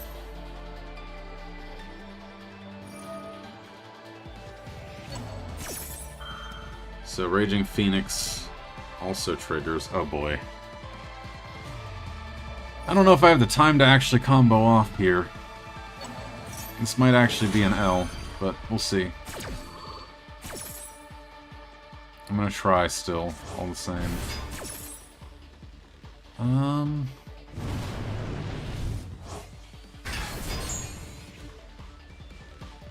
So we want to grab Salamander with Chain. We're gonna activate Oliver, sending Fighting Flame, summoning. Ugh. Max C is a massive pain in the ass, but it is what it is. I want to try to get this as situated as possible. So there's... Wait, what the fuck? Hold on. So 5... Oh, I can literally just straight up summon level 10. Okay. Yeah, this is what I have to do. Alright. I have to combo off as quick as possible. Angelica.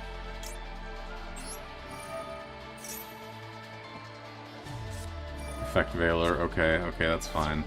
You know what I can do that's even more funny about that? Because I can literally activate its effect in response to you targeting it. LMAO. Nicely done, bozo. Ricardetto. No, I don't want to send Ricardetto, do I? Yeah, I'm sending...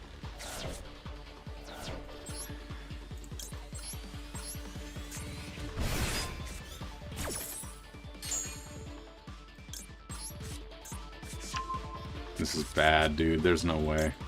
I don't have time. I have no time to actually, like...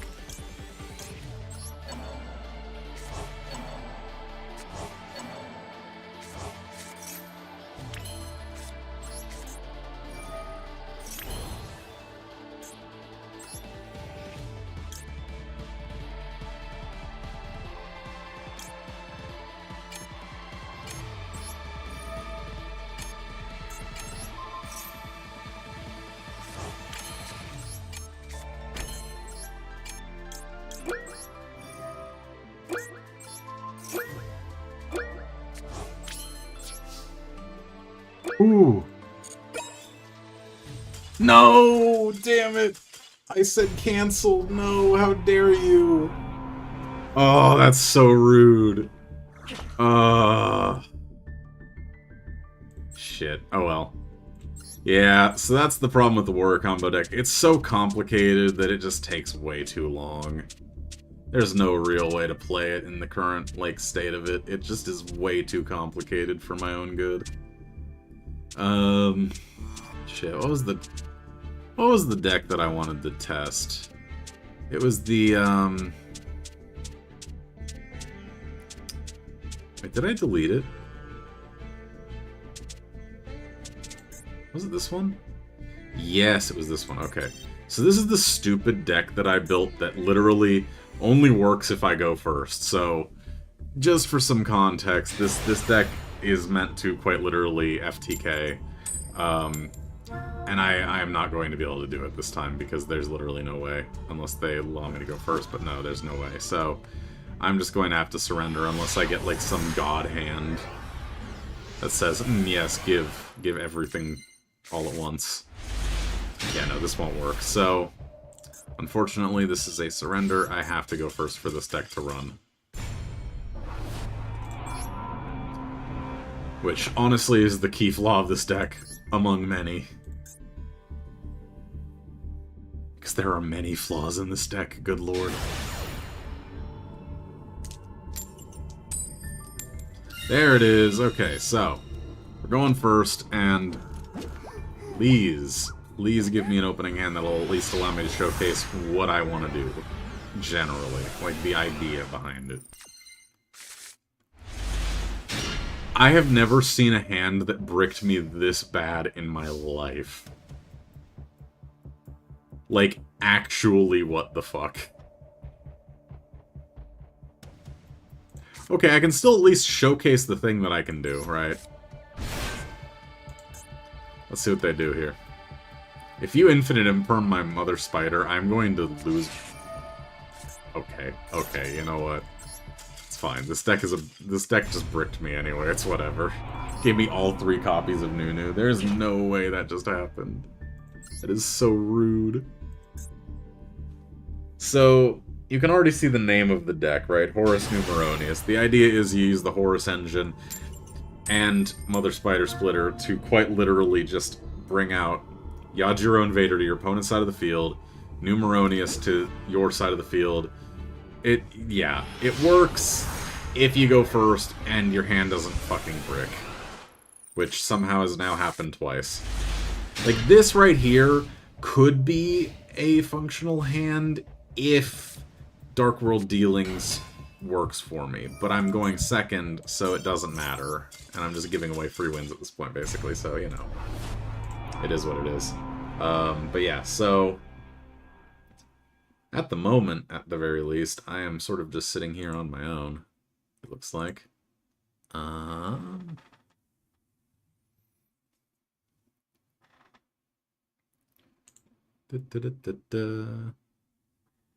Just double check something here. Okay, cool. Alright. Yeah, I'll just show you the deck, because it doesn't really need to be, like... So this is literally here to send Yugioh Invader to graveyard. Then, here's Imperial Princess Quinquery. You can detach one material from this card, then target one level 5 monster in either graveyard, special summon it to either field. Yugioh is level 5, you can summon it to the opponent's side of the field in the center monster zone. Boom, easy peasy. Mother Spider Splitter allows you to summon out 2 baby spiders. Set them to level 5, boom, easy summon of Quinquery. You can just do that without any issues. If you get Mother Spider Splitter, Nunu, Imseti, and literally like anything else in your opening hand, you can win, basically, with this strategy, functionally, right? So, like, the actual functional way of this deck playing, right? You Imseti into King Sark. Let's say you discard, I don't know, let's say Number Wall gets discarded here. You draw a card and get King Sark. That's a brick at that point. Let's try again. That's also a brick. Let's try again. That's also a brick. It's also a brick. It's also a brick. It's also a brick. Yeah, no, this deck basically bricks 98% of the time. But I've had one game where this deck did not brick. And to this day, it is still the funniest shit that I've ever had happen. Unfortunately, it was not in an actual game, it was in a solo mode game, where I was actually playtesting the deck and trying to find the right balance point for it. I do still, on the other hand, have a funny replay to share, though, that I think can be appreciated. Was it this one? Might have been that one. Not sure, though. Which one was it? I think it might have been this one? I think it was, yeah. Let me see. I think it was this one. This replay, so I'm just showing this replay because I think this is a funny replay that honestly just is really just the core of funny Numeron gameplay. Oh yeah, no, this hand was a brick. This was an absolute fucking brick of a hand. We're gonna just let it go. We'll play it through here. I'm like, what is happening here? So I just keep like letting them do their thing. I draw into stuff. I'm like, okay, I've got some board wipes. We're good. We can manage here, right? Well, this is just regular ass Numeron for the most part. I'm like, man, I really hope that I can use Planet Pathfinder and actually, like, you know, do my thing, right? So I'm like, okay, let's try this again. I'm like, yes. Numeron network, activate. Activate. Boom, boom, boom, boom. Sunya, it vanishes everything, and then end phase, right? And I have Battle Fader in hand, so I can easily just end Battle Phase anytime, any place, any way. It's fine, right? Sunya comes back, does some damage. I set Cross Out Des, attack with Sunya. So yeah, I don't have the ability to functionally actually go into Numeronius yet. I was like, wow, this is a massive waste of time right now. So I cross out Designator my Numeron network, thinking, okay, next turn I can Numeron network the right card here. So now, at this point, I unchained my Sunya, Numeron network into that, right? Boom. Numeronius, and I'm like, okay, let's do this shit. Battle phase, attack for game, thinking, right, this is no problem at all, right? So I max C, summons out, I can destroy that, then I destroy one special summon monster, which was an accident, but it's what it is, right? So yeah, I misplayed, and he Dark Holes me! He Dark Holes Numeronius! And then this is now out! This fucking monstrosity with 100,000 attack points is now on my field. And so they're just out here like, yes, okay, end phase. And fortunately for them, it happened on their turn, so they didn't have to attack it that turn. But they do now. And they don't have any monsters out. They brought out a couple of cards, and there was a moment here where I was like, okay, hold on a second. They could have actually killed me here, right? Where is it here? This. Before damage calculation, if your worm monster battles an opponent's monster that was special summoned from the extra deck, you can destroy both that opponent's monster and this card. They could have turned this around and won. They could have beat Numeronius Numeronia, and they didn't think to do it, I feel like. Either that, or they were just going to let me have the win, but I don't feel like that's what it was. Because they would have attacked my Numeronius Numeronia on that previous turn if they were just going to let me have the win, right? That has to be what it was, right? Makes sense, in theory. But then 98,200 damage, so, you know, just casually. So yeah, that was my favorite replay that I have saved. Just wanted to share that with everyone because, yeah, he who funny replay. But yeah, back to ranked. We're not going to waste any more time with that Horus Numeronius deck. We're going to run a different deck. We're gonna run... I think this deck still functions? Let me just double check something here. Did I edit this? Yeah, I edited this a little bit, but it still functions, basically, yeah. Okay. So this deck is kind of funny and works in a very unique way, and is actually one of the decks that I'm most proud of, because it's functionally different from any deck that I've actually seen online. And that, to me, is a huge achievement. Because I see a lot of decks online that are like, okay, this deck looks interesting, but isn't really, like, you know... Oh, God, okay.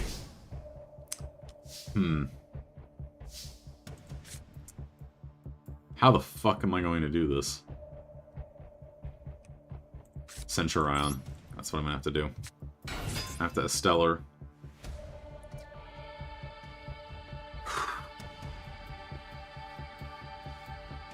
Let's see what they do.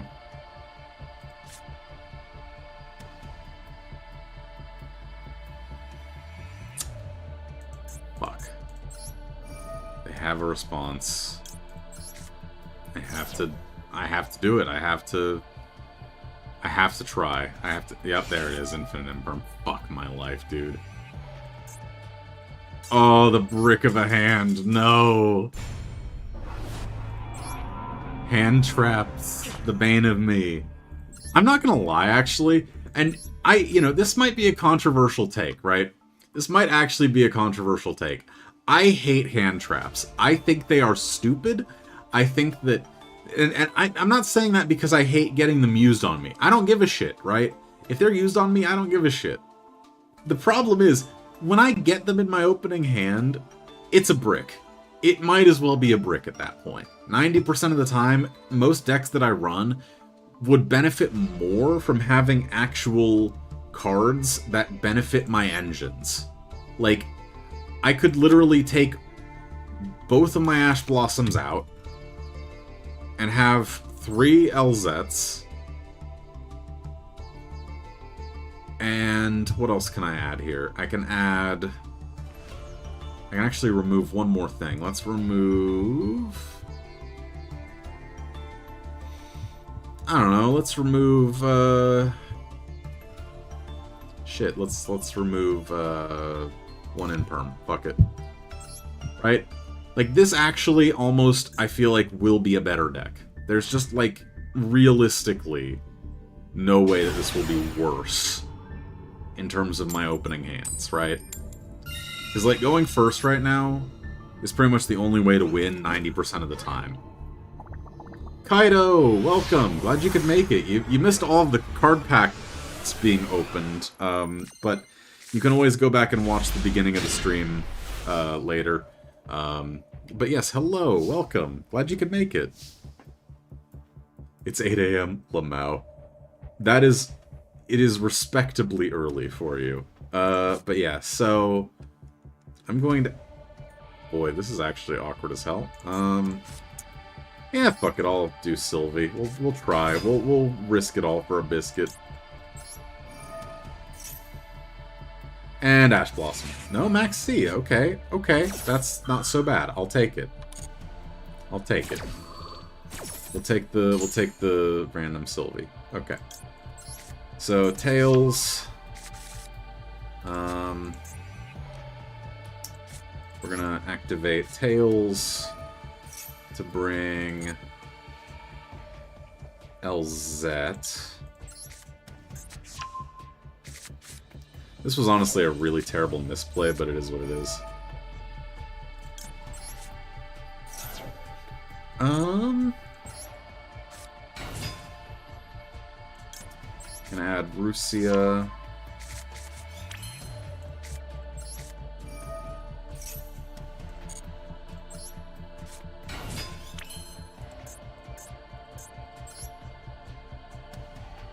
Oh boy. There's not really a good way to do this, is there?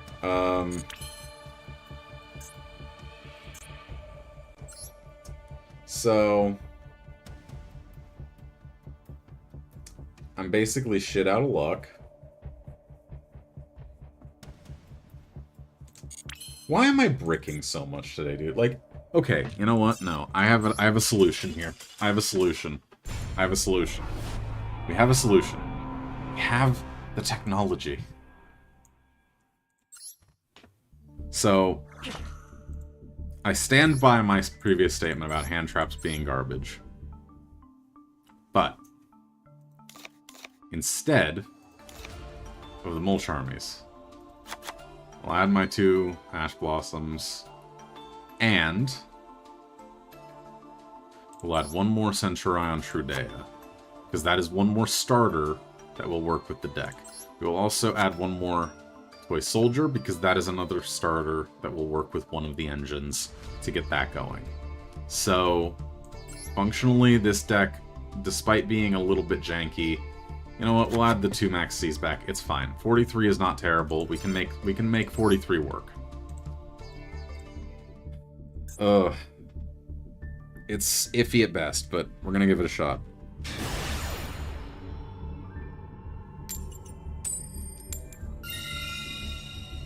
Okay, let's try this one more time here.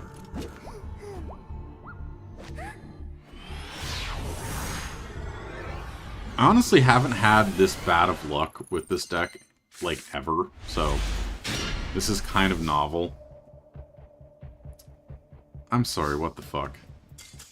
But, okay, sure, why not?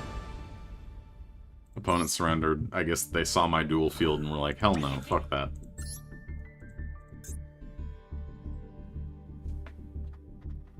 So yeah, we're gonna get a rank up, I guess. I'll take it.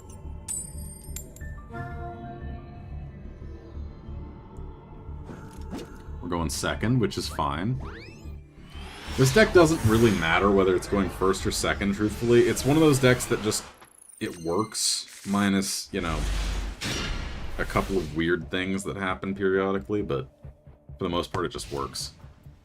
So this actually works really well because I can toy box into LZ, Walls of the Imperial Tomb into my whole combo there. Bonfire, I say fuck you to that. Nope, we're not playing that game. Hell no.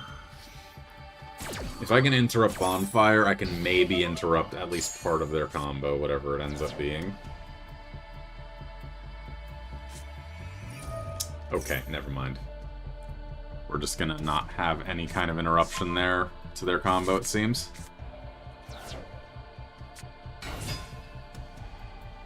That's not something I see every day.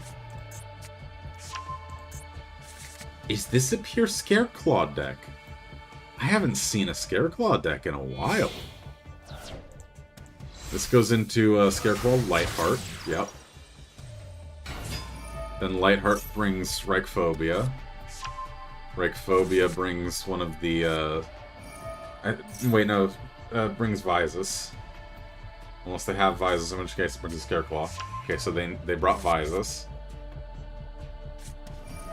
Visus sending Lightheart. I know the Scareclaw deck because I used to play Scareclaw, so I know this deck. And I actually have a Scareclaw deck in real life, so...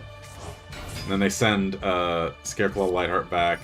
Then you special summon your Reichheart? There it is, yeah. And now you have 3 that goes into Scareclaw Triheart, I think is what it's called. Remember? No? You don't go into Triheart. Oh, I know what you're doing. You're going into... Huh? Pardon? Stop.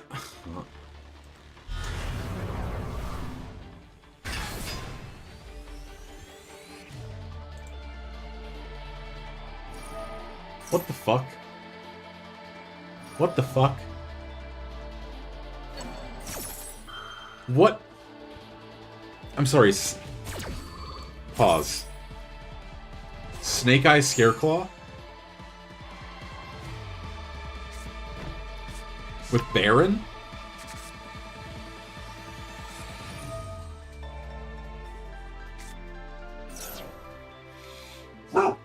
Oh god, this dog.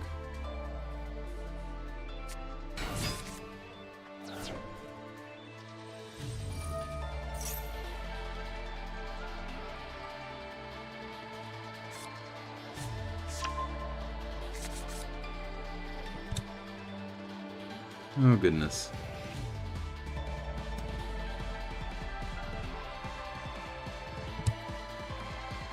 This dog, she is too much. So what are they going to do here?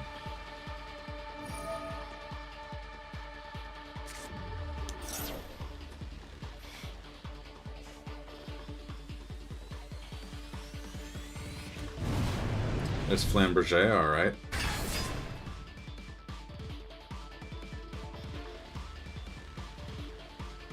I can potentially still make this work, it's just very iffy. Because now that they've got the Snake Eye engine working, I'm basically shit out of luck here. But the fact that they baited with Scareclaw? Wait, Bonfire... Wait. Yeah, I should have known something was up when they had Bonfire as their opener. What the fuck? I'm so baffled by this deck already. What the fuck is happening here? It's so weird, dude. Oh, that's neat. That's neat information, Kaido. A Stellar, alright. So... Oh, this is a hard choice, because I could get the Centurion engine going with Primera if they don't negate it. Baron's inevitably going to negate something, though, so the question is, what do I do? So, my play here, I think, is to bait the Horus engine.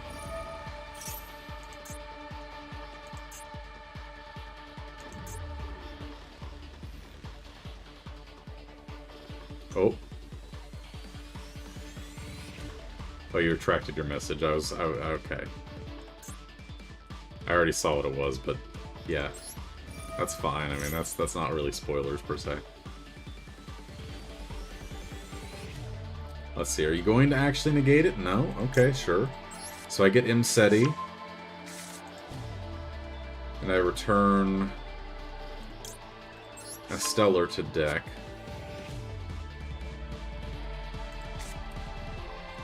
Now, we're going to normal summon Primera. Activate Primera. Grabbing...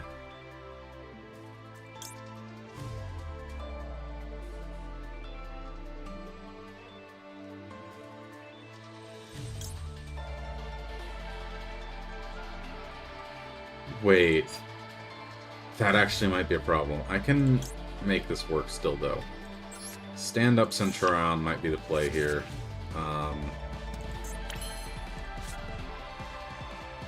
Yeah, I think I need to activate Toy Box next. See if they allow me to do this. So at this point, they know everything but the LZ. There it is. There it is. So they said no to the toy box, which is fine. But that means that they no longer have that negate. That means that I can now functionally pop off however I want. Which means with the Centurion Primera out, I could go into the Centurion engine. What I really want to do is go Imseti into the Horus engine.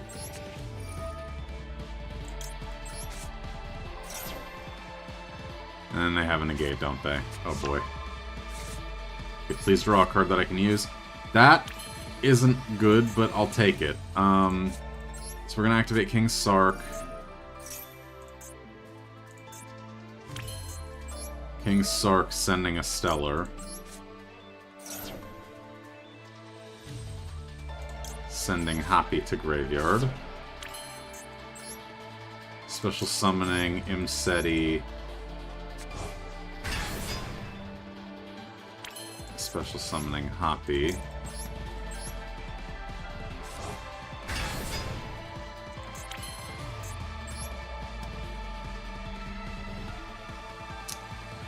Now the question here is,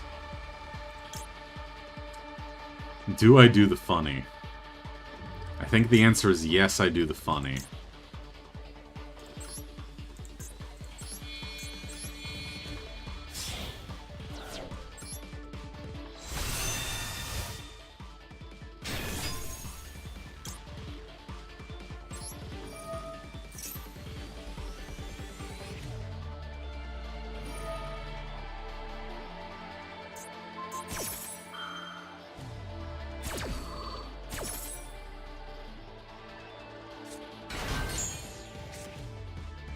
Okay, destroy a card.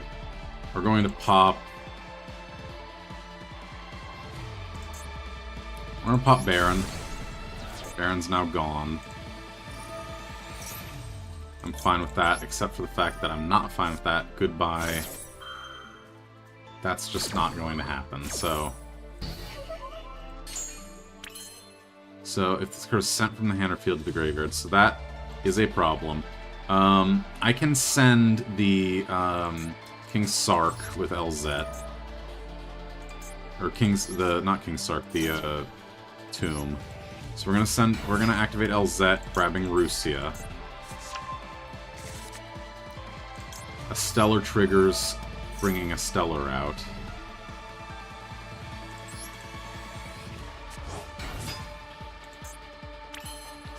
Now Rusia triggers. Question is, can I pull this off? The answer is probably not, but we'll see. So we're going to special summon Silvera with Elzette and Rusia. Silvera now triggers. My question is, will they allow this to happen? Nibiru! Okay. So, that's fine. Very annoying, but it's fine.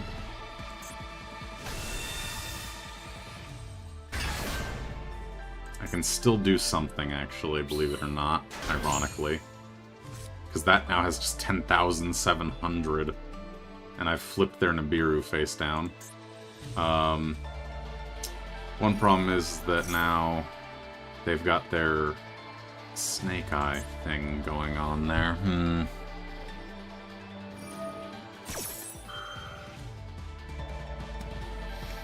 I didn't think about Nibiru. That was actually a bad play on my part. But let me think here.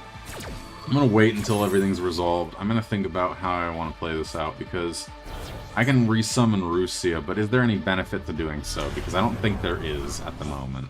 I really don't. Lamberger triggers, bringing back 2 Snake Eye monsters, basically. Which are gonna be Poplar and Ash. Yeah, Ash, yeah. So, now the Bellstar trigger is bringing a Sinful Spoils card out, which is fine. So, if I activate this, I can potentially summon this, draw a card. If I draw the right card, I can make a good play and potentially win. It's a big maybe. A big maybe, and it's a huge risk if I don't get something that completely fucks over following up on any... Oh wait, no, I can't do anything, never mind. I just fucked it. It's fine. Yeah, it's negated. That's right, I forgot. Oops. Oh well. Oh well. We're gonna, just surrender because I think Nibiru completely fucked me. It is what it is. Not much I can do about that, honestly, so... Yeah. Shit. Huh. Oh well. Not much I can do when Nibiru pops up, unfortunately. But... you can try, it's just kind of like iffy at best. Nibiru is definitely one of those cards that's like, okay, you're just there.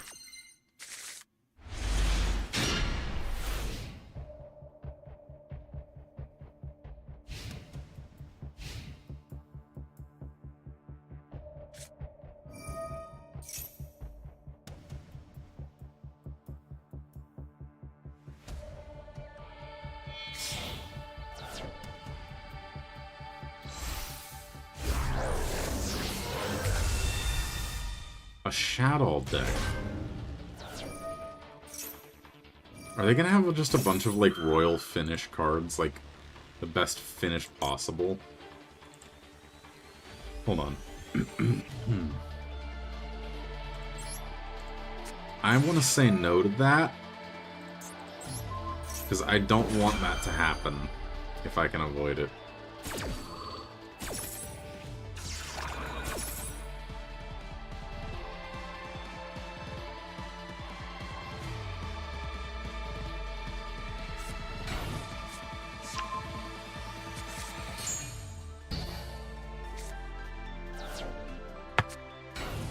So they've set monsters. It's a Shadow deck. I'm familiar with Shadow. It's kind of just really busted, honestly.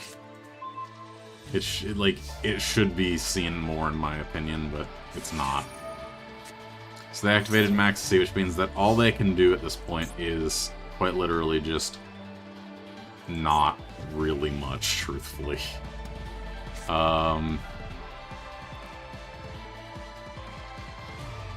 Yeah, I've got a couple of options here. I'm gonna start with Centurion Trudea. Activate Trudea. Grab Primera. Primera.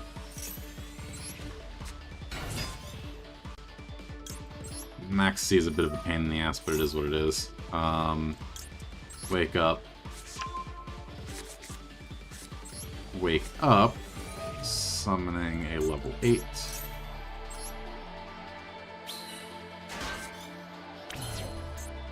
And then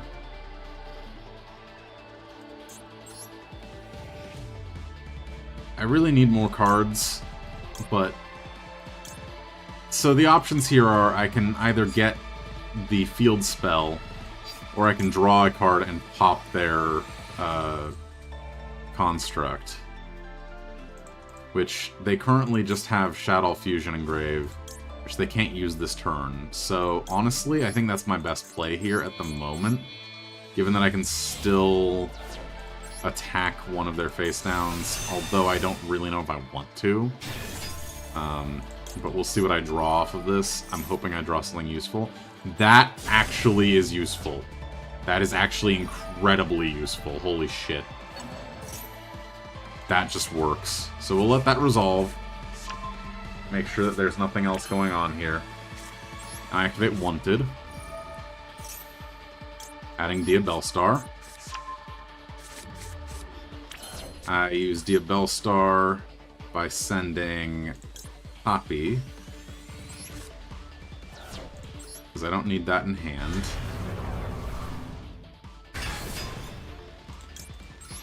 Diabellstar. I'm gonna grab Subdual, set that. Now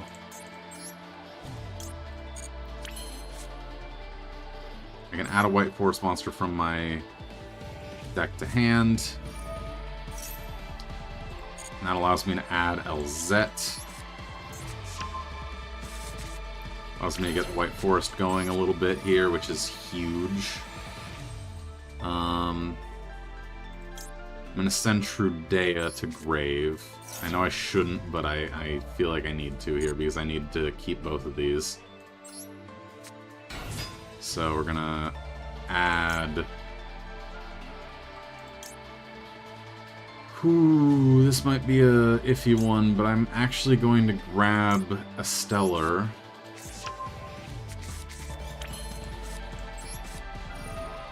Rusia. And then I think at this point... Let's see here.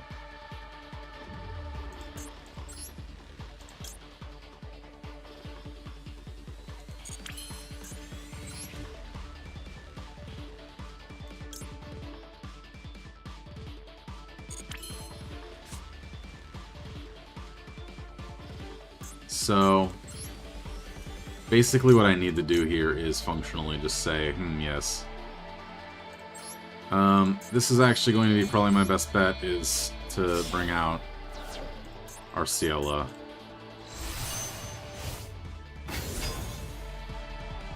And not activate her effect. Then... let's think here. Yeah, I think this is going to be battle phase now. we're going to hit them with Diabellstar. What does this do? Special summon one shuttle in face up or face down defense position. Okay. It's fine. Flip effect triggers. Not too worried about it. Shadow Beast. Draw 2 cards, then discard 1 card.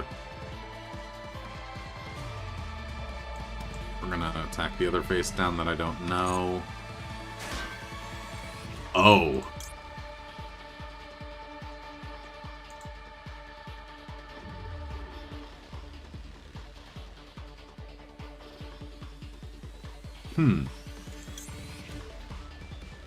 Cool. Alright.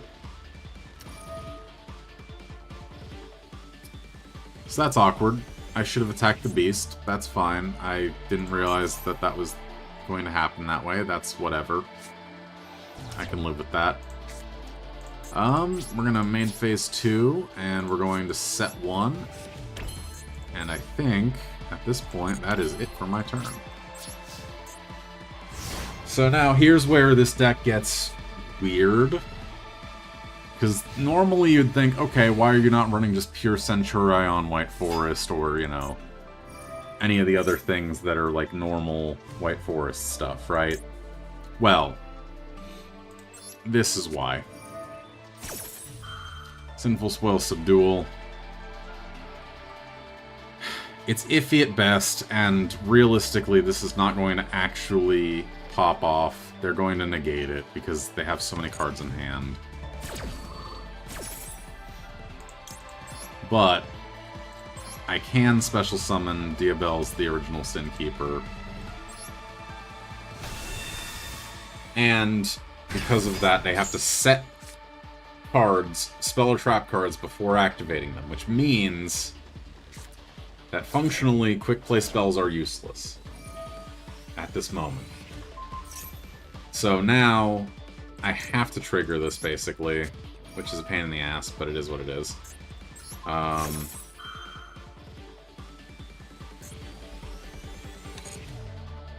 Yeah, so we're gonna resolve that. One of them gets destroyed. That destroys that. It's whatever. So yeah, at least that 2900 attack point monster doesn't have enough attack points to kill any of my monsters right now. But they're about to fusion summon a Shadow Fusion monster, and I don't like that. So yeah, I think this is going to be a loss too, but it is what it is.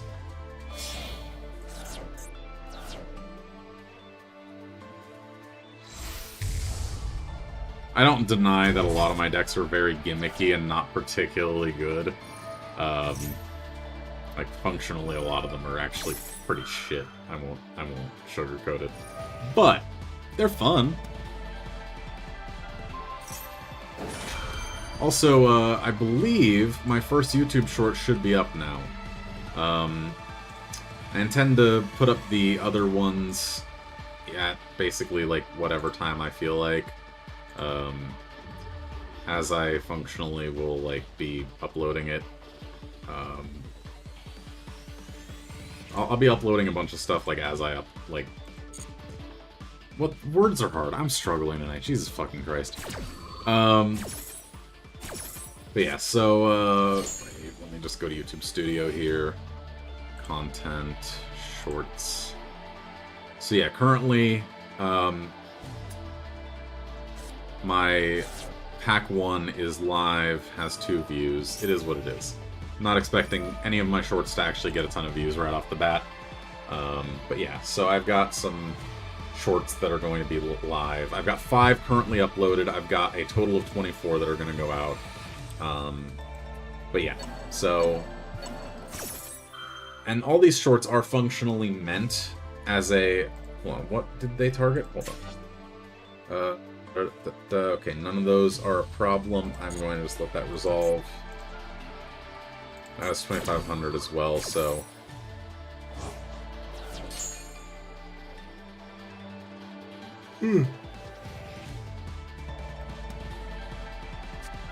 Shadow as an archetype actually really interested me because I thought the idea of flip monsters was cool as fuck.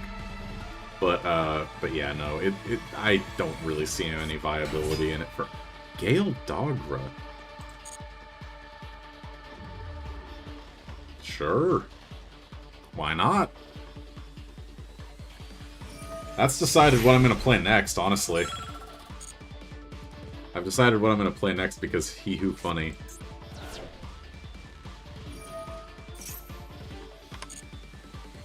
Also, unfortunately, they negated Diabells at some point. I didn't actually notice exactly when, but they did.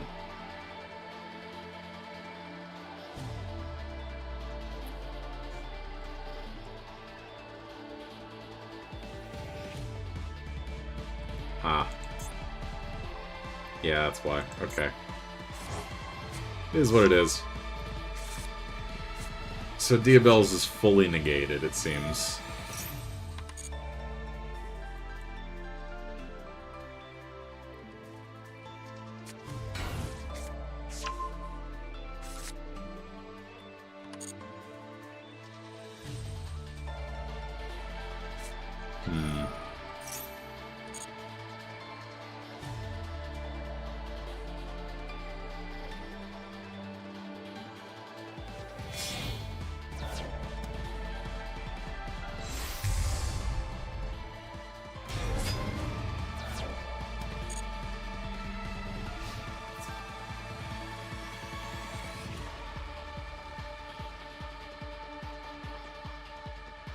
And they're gonna take out Diabells, which is fine. I'm not too worried about Diabells.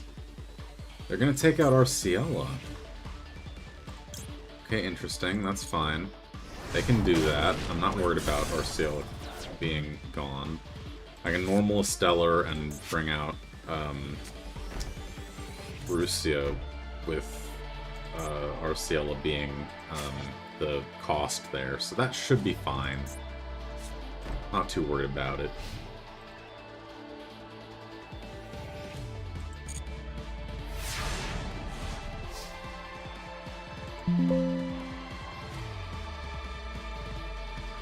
Okay. Oop. When you accidentally try to draw a card on the... Oh, hello.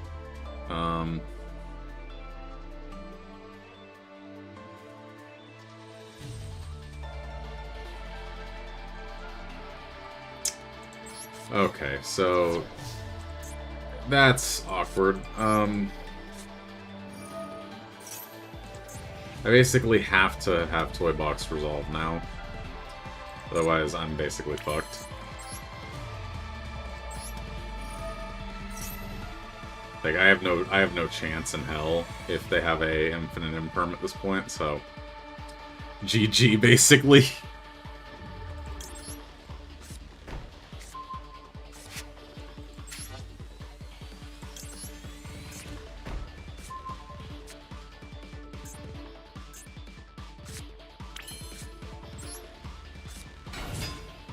See what they do. So we're gonna send Toy Soldier, Shadow Schism,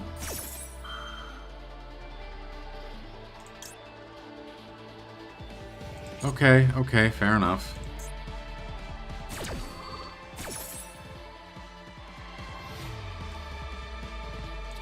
So they're gonna send a Stellar to grave, basically, is what's going to happen here. Wind, dark. Wait, a Stellar's light. Sure, I'll summon Sylvie. Sylvie triggers. Okay, that's fine. You can negate Sylvie. I don't give a shit.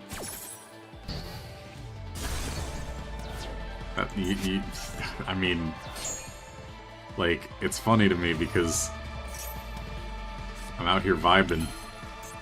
I can still pull this shit out. Wait. Why didn't... Hold on. Wait. Why didn't that trigger?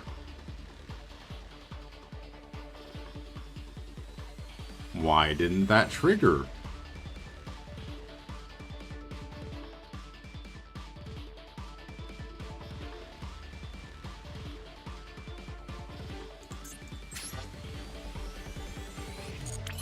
What the fuck? Okay, sure. Peace out. Yeah. GG. I don't know what the fuck just happened there, but yeah. Cool. Cool. That's fine. We're gonna play the funny deck that I actually really like and think is kind of entertaining. Where is it? Am I just blind? The answer is yes, I'm blind. Wait, is this the fucking weird one that I edited? No, okay, we can get rid of Dragoon, but I don't really feel like I need to because I can just super poly it. But yeah, okay. So, this deck is silly and funny and goofy, and I am going to just run this for the rest of the night at this point because I think it's actually really fun to run, so.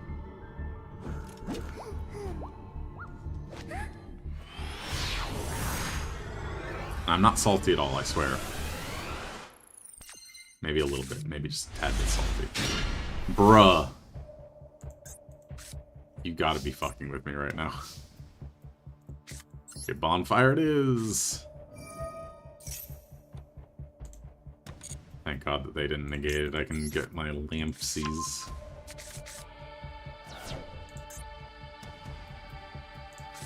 Okay, Prank Kids lampsies. This is literally worst way for this to start, but it's fine. So they've got the Mulch Army, it's whatever. We got this. We're still gonna be fine.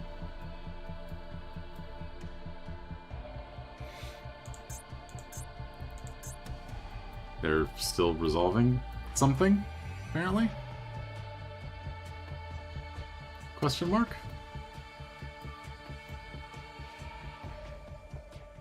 Okay, sure. Okay.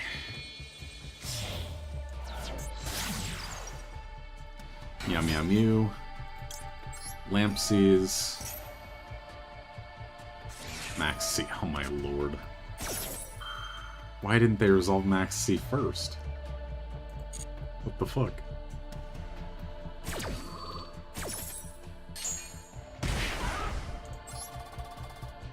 Okay, anyway, gonna grab, Roxy's.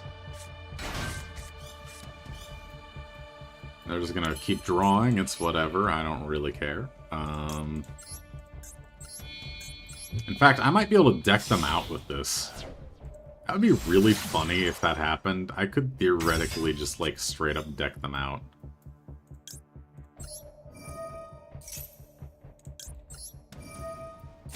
If I can pull this off, that would be really funny, I'm not gonna lie to you. Question is, will they get a negate at a point where it matters? Because right now it matters. Okay, so they're infirming my doodle-doo, which is fine. I don't mind that. I don't think they can activate another infinite imperm, but I could be wrong. So we're banishing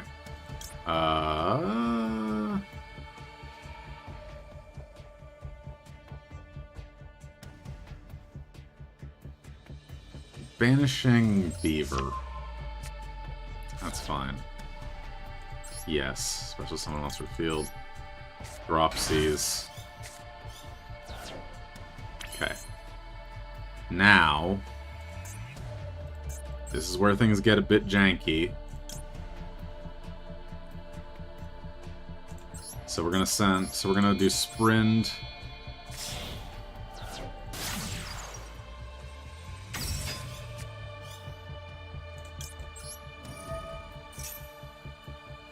Come on, don't let it, don't do me like that, come on. Don't do me like, motherfucker.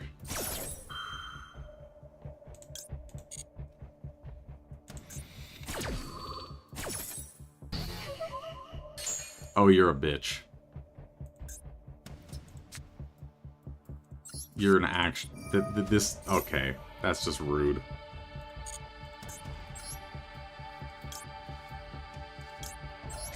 Gonna grab Dropsies, whatever. Yeah, I still lose here. There's nothing I can do other than just, like, Super Poly and Ultimate Fusion face down and just hope for the best. End phase. Oh well. I was really hoping, because if I had been able to full combo them, I could have literally decked them out, but I knew that that wasn't realistically going to happen. I just wish they hadn't Ash Blossomed my Sprint. What is that?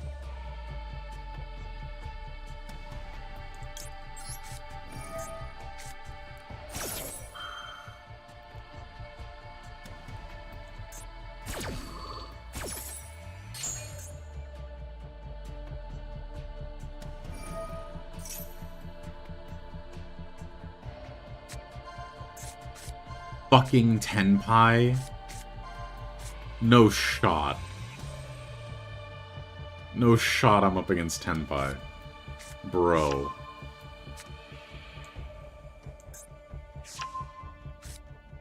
That's funny. That's really funny, actually. If y'all want to know the reason that's really funny, in theory, right now, right? If they get Hydra and Chundra out, which they will,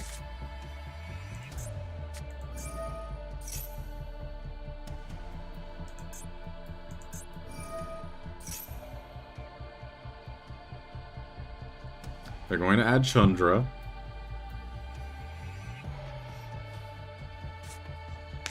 No, Genroku. Okay, that kind of makes sense, I guess, because it's just an add to hand, and then you can summon it, and it functions as a tuner, level 4. Makes sense.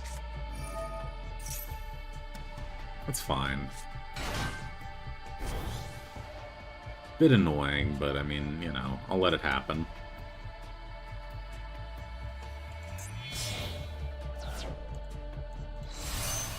Black Rose? Destroying... Oh. All cards on the field. Okay, sure. Bro just nuked the board. Sure, why not? I respect it. It's, it's not great for me, but I mean, I might be able to play around it. Maybe? Like... Oh, yeah, no, I can't. They're gonna FTK me. Yeah, there it is, Chandra. And then they're gonna special summon Chandra. Yep, okay. God fucking damn it. Fucking Tenpai. I hate this shit. It's actually, like, genuinely garbage. Like, I'm sorry. They just need to ban Chandra entirely. Like, this deck needs to go. It is not fun to play against. It is just genuinely boring and not interesting. And they just continue to find ways to make it work despite them nerfing it. And it just sucks. And I'm now going first. I can only assume that this is another Tenpai Dragon deck that I'm up against. Because that's what it always is whenever they say go first. Like, that always is just the way it is. That, or it's something absolutely batshit crazy that makes no sense. But, I mean, you know.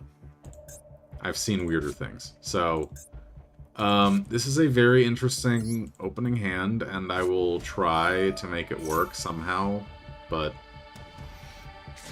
So they're Ash Blossoming my preparation, that's fine, I don't really care. That actually doesn't really hurt me that badly, actually. Which is kind of funny. So I can pull some bullshit here. So we're going to Foolish Nimble Angler. Unless they trigger something here. So Angler goes to Grave. Angler activates. What are they gonna do here? What have they got? What could activate at this timing, actually? That's... Oh, Max C. Okay.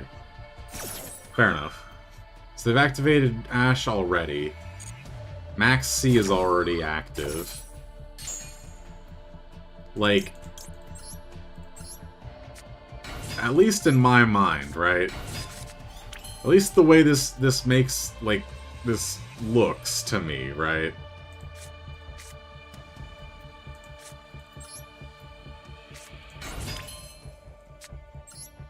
I feel like...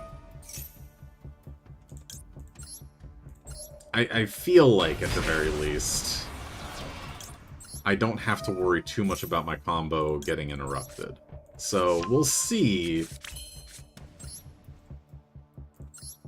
But I'm pretty confident that this will be okay. I can add my other sprite starter for next turn. Now I can start popping off. Sprint doesn't matter in this situation because I don't have anything else that benefits from being sent to grave other than maybe Illusion of Chaos, but Sprint only sends a level 2, isn't it?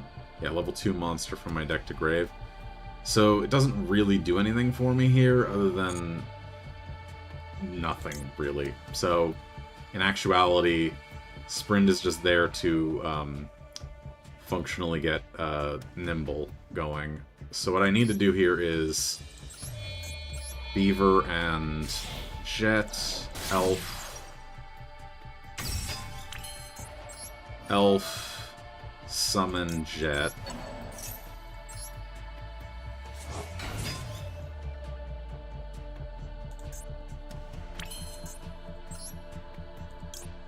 Gigantic.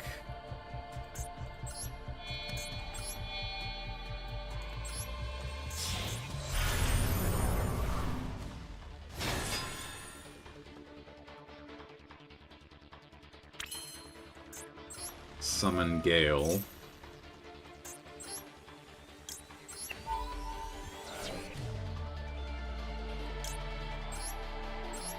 Honestly, part of me wishes that I had... yeah, I think this is probably my best bet still, is sending Ultimate Dragon.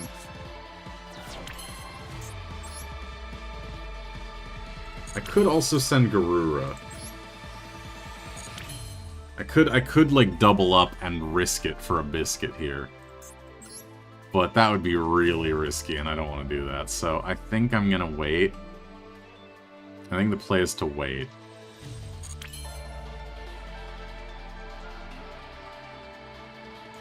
You know what? I'm gonna do it. Fuck it. We ball.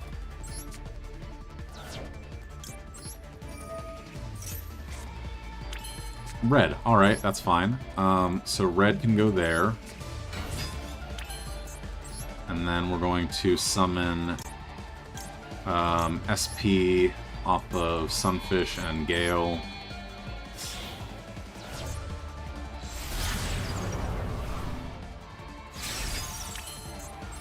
And IP off of Gigantic and Angler. And there's IP. And now we have red to deal with spells and traps. Or wait, red's monsters. Yeah.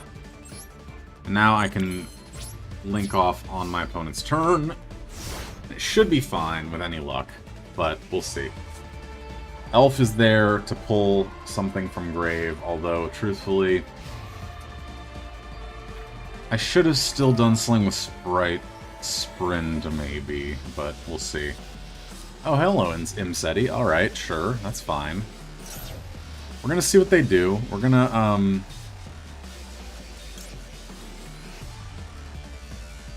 the fact that they activated that, I'm just gonna wait. I'm just gonna let it happen. Because they, you know, honestly, King Sarcophagus isn't a huge threat on its own. Like, the Horus monsters are, yeah, but functionally speaking, I can deal with all of them. So, I'm really not worried in balance.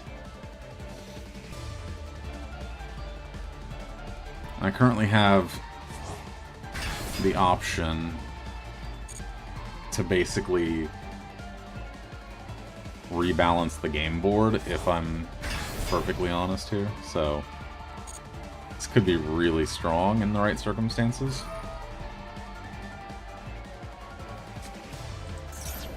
Skull Servant Horus. Huh.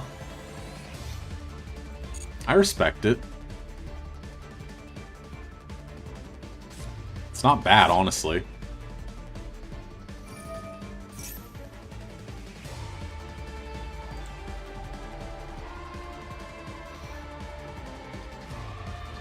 So we're going to activate Sprite Red. Sending SP.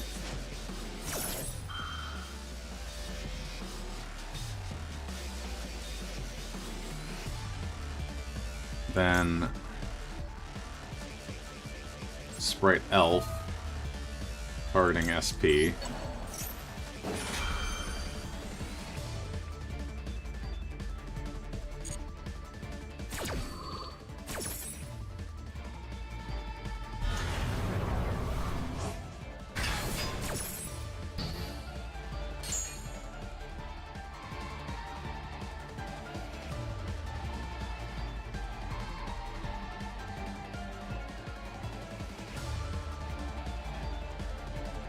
So here's where it's gonna get weird, and I think we're gonna try here. Yep, here's where we're gonna do it.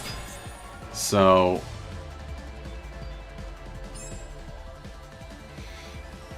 this is not what we're gonna do. This is not where we're gonna do it. In fact, this is actually really bad. Fuck. So we're gonna activate SP. Banishing Elf, I think. No. Red.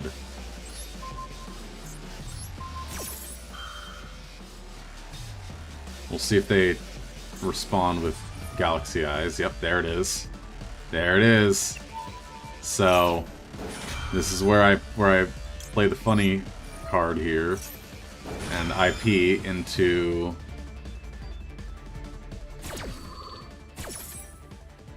White Woman Jump Scare.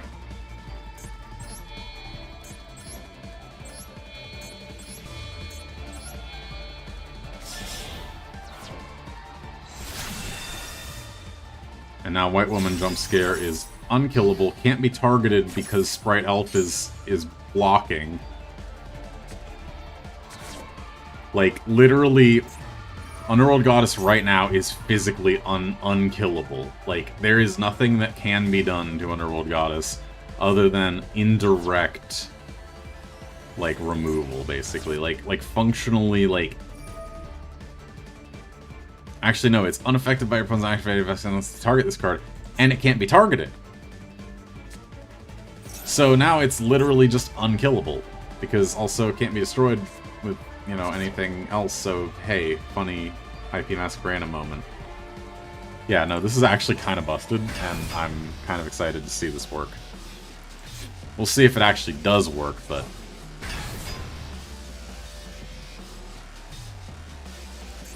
The one thing I'm concerned about... Oh, hello, King of the Skull Servants. That might be a little bit problematic, but... This one right here is actually an issue because it doesn't target. It does affect it, though. I'm not sure if that would be a factor in that. So we'll see. But I'm going to get one shot either way, so it is what it is. I think this is an L. Yeah, that's just GG. Fuck, dude. Oh well. I ended on my terms. No, okay, never mind.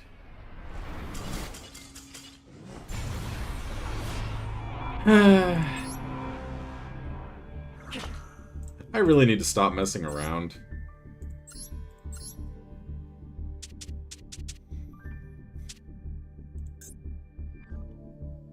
Alright, I was building this fucking absolutely vile mill deck. I didn't finish it, but it is what it is. Runic Horus, let's just fucking go. Why not? I am going to be evil for at least a game here. I want to at least get to Gold 4, come on. I need to stop messing around too much. This deck is a going second deck anyway, so I can just let it happen. Whatever happens, happens. I'm not worried about it.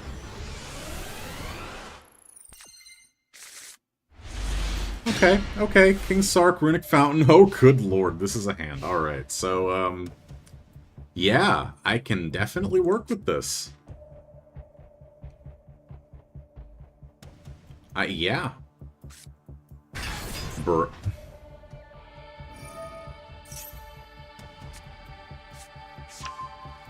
It's fucking cash. It's Cash Deer, of course it is. Like, Ecclesia. Huh?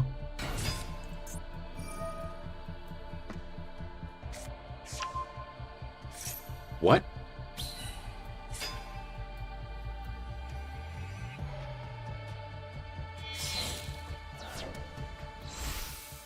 The fuck? I'm so confused. Yo, I'm genuinely so confused. What the fuck? What is happening?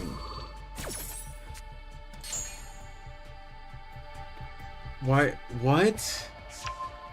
Cash Sword Soul?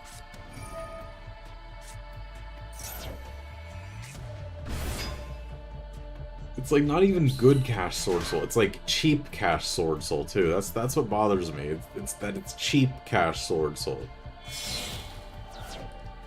It's like they can't afford the actual Cash Tier cards, so they chose Ogre.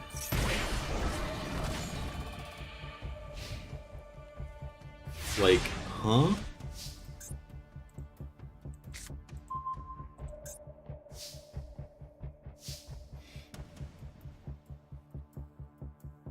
So, this is a problem, but I think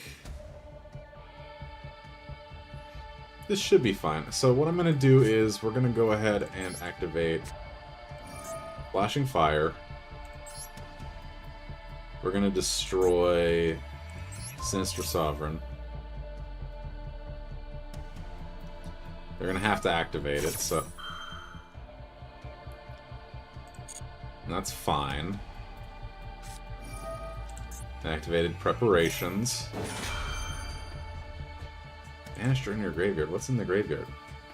What things in the graveyard are banished? The fuck? Wait. Tracker effect. Oh, wait. Huh? Wait, they can... Trap card or effect. But I didn't activate a trap card, I activated a spell. Whatever. I'm sort of confused here, but we'll see what actually happens. They're gonna hit Runic Fountain, aren't they? Oh, they have... Okay, never mind. They're special summoning a... Okay. That's fine. Cool. Okay. So what I'm gonna do here is... I'm gonna hit them with the Runic Fountain next.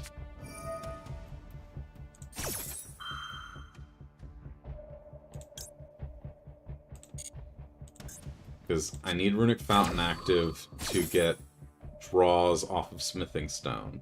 Or, yeah, Smiting Stone, I mean. So that will allow me to at least do that. So Runic Fountain...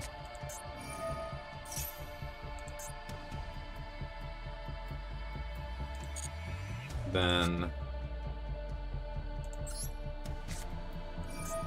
Storm, not Stone. What am I saying? So we banish cards off the top of your deck. 4 cards. Runic Fountain triggers. Turn that to deck. Draw a card. Cross out Dez. Okay.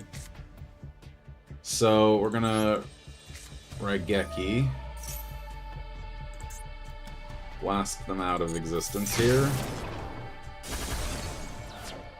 And then activate King Sark.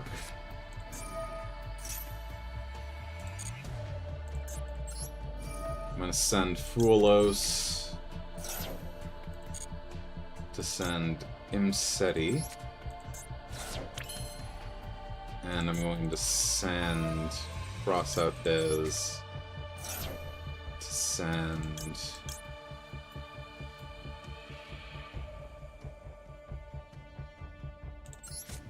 that. And then doop-a-doop-doop.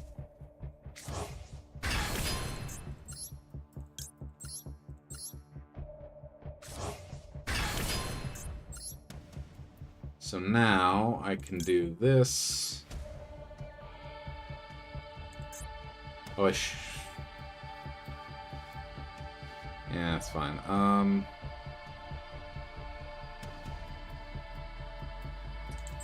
we're gonna Imseti and bring out Typhon. That prevents anything with higher attack points from being a factor. This, however, is a problem, so I'm going to get...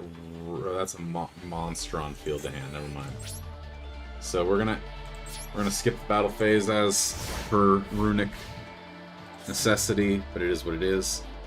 We do have at least 2,500 attack here, which, while it isn't enough to deal with, Oh, well, that just works, I guess.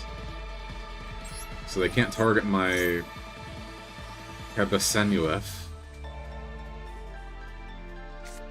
which is fine. So they can't attack my 2,500 attack point monster. They could attack Typhon, but, you know, Typhon's just sort of there. Also, man... I have 23 cards in deck still. There's no way I'm going to be able to mill them out. Oh well. There's Chen Ying, which, honestly, way too strong of a card right now. Problem is that it has to attack Typhon. Typhon's gone now. Yeah, that's unfortunate. Yeah, Flashing Fire is basically all I can do, and can't really do anything with that, so... What I can actually do is special summon a runic monster from my extra deck to the extra monster zone.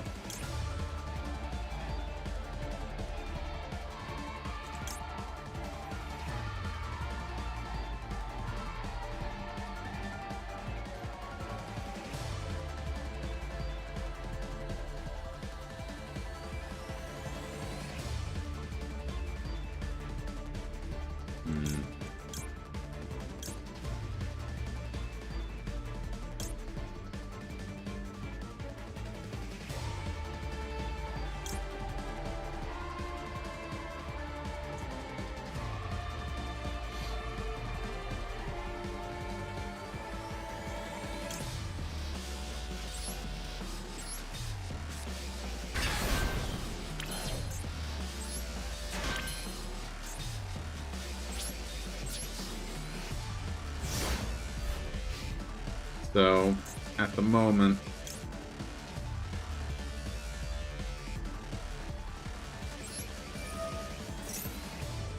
the best play is to summon a runic token, but I don't think it's going to actually matter. Oh, hello, unicorn. God damn it.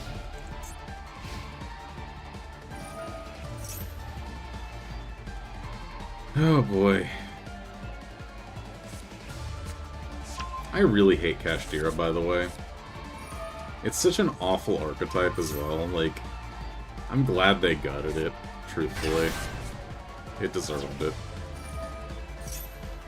Controversial take, I know, but...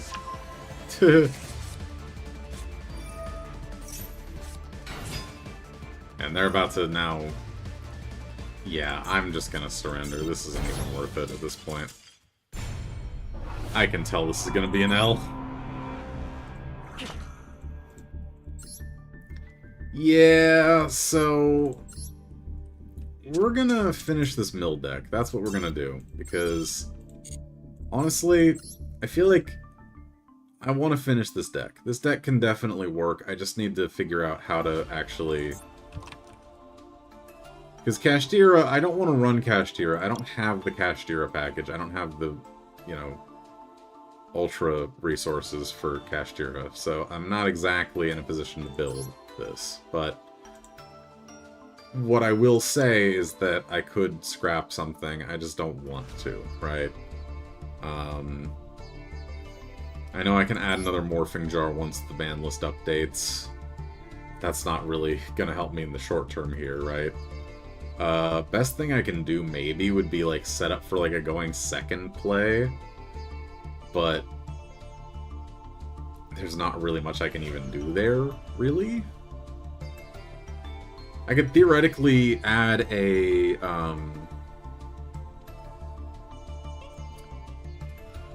I could add some sort of package that works with Dragoon. I could theoretically do a Dragoon package. That might actually be a not terrible idea, truthfully. So Red Eye's Fusion, and then Predaplant.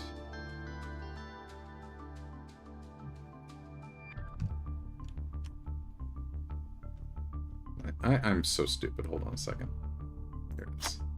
So that's all 15 of my extra deck zones taken up now. If I want to swap Sling in, I can take out Cerberus or Griffin. Or Phoenix, I mean.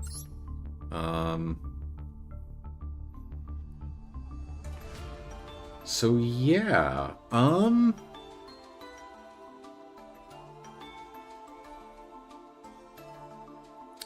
So here's the thing, right?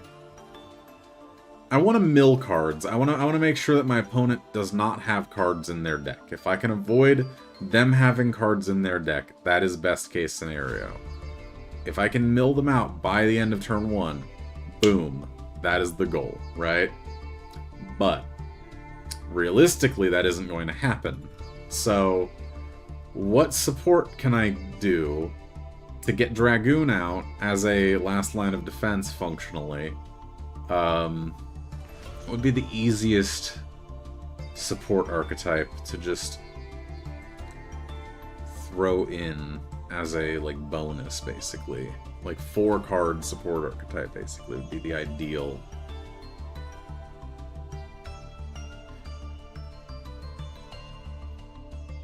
What if...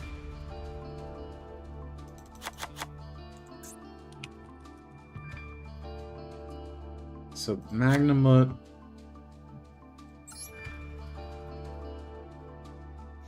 So, at this point, basically, I think, at the very least, I should be fine. Like, the one Power Sink Stone as a Floodgate option, functionally. There can only be one as a Floodgate option.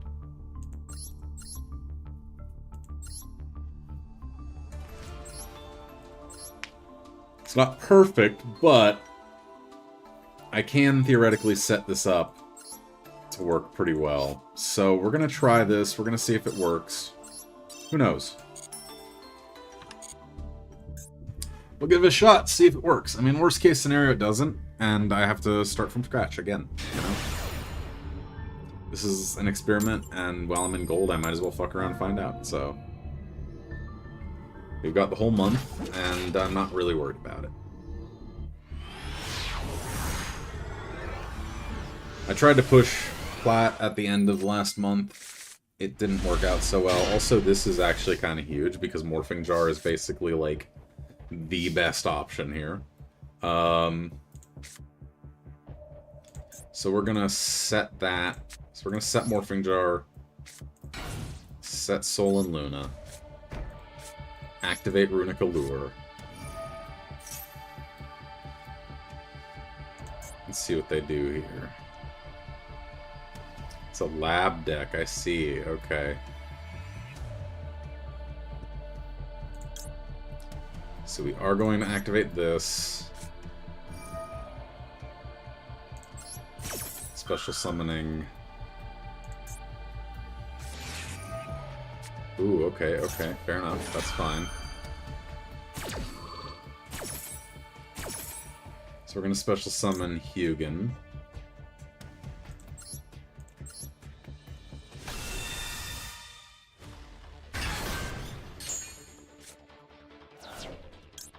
Yugioh triggers, Druid's Form goes to grave, it's fine. I'm not worried about that. We grab Fountain, and I'm gonna hold Fountain because I don't actually have anything that will allow me to recycle my runic cards in grave. So, yeah.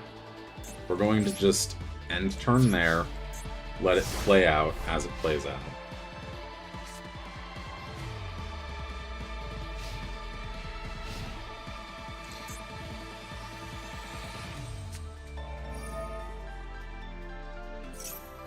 Spells and traps, that's fine. I am going to use the effect of Yugioh.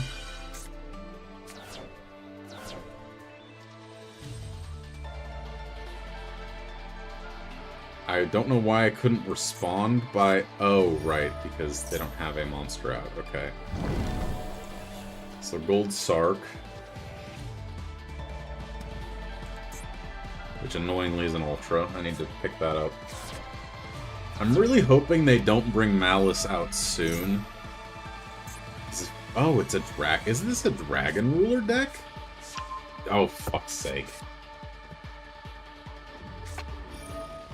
You are a bastard, you know that?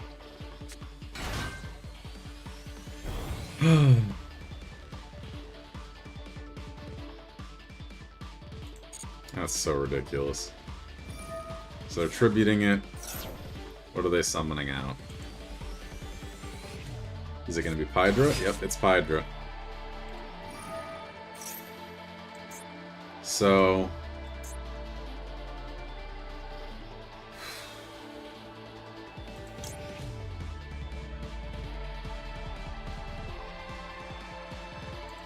yeah, fuck it, we're gonna do this.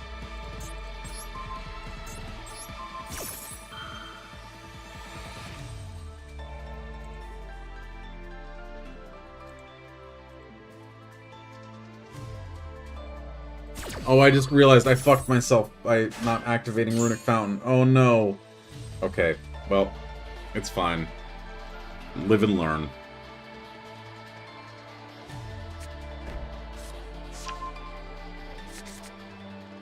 Now Morphing Jar triggers.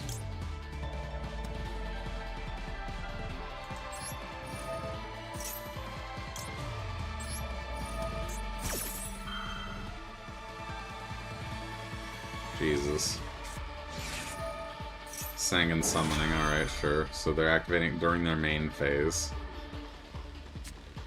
They're activating Max C, which I think is ridiculous given that I'm not going to summon anything. It's like, oh no, I'm going to discard it, I might as well activate it. Bruh. Come on. Come on.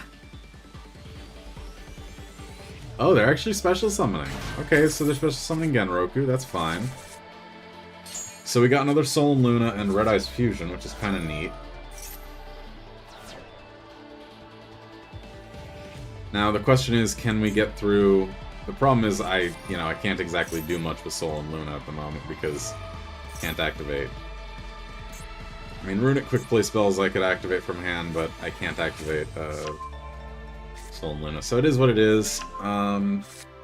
Yeah, no, this is iffy at best. I think after this duel I'm probably going to end stream either way because honestly, it is almost 9 o'clock and I am tired as fuck. The second short should be going up shortly, by the way. Should be quite literally, yeah, in 6 minutes that the next short goes up. As of the time of stream, so... But yeah, I might as well... Actually, no, you know what? Fuck this. We're not ending losing to a 10-pied deck. I'm sorry, fuck that. All due respect, fuck that. I hate that. I refuse to lose to a 10-pied deck and then end stream. Hell no. That's just disrespectful to myself. So, hell no. I'm not playing that game with myself. Let's see what runic cards I didn't add to my deck here, because I want to make sure I've actually done a good job here. I can actually afford to add another golden droplet. And I can take out a single Druisworm. That's what I'm going to do. Because this is, at the core, a mill strategy. I can't wait for the 6th, or I think it's the 5th or the 6th, one of the two. Whenever the ban list updates, I can't fucking wait, because honestly, I'm going to immediately build a deck with Cyberjar and Morphing Jar. And it's just going to be this. It's going to be this, but Cyberjar Morphing Jar, and it's going to be vile on so many levels. People are going to hate it, and I know it. And that is the goal. If I am not making people hate my guts, I am doing something wrong. Ah, okay. Toy box. Funny. I actually can just basically say he who funny, Druisworm and Magnamut, so, I'm kind of hopeful that they do, in fact, do something with those toy box cards. No? Setting 2, ending turn? Cool. Alright. So, sure, I guess.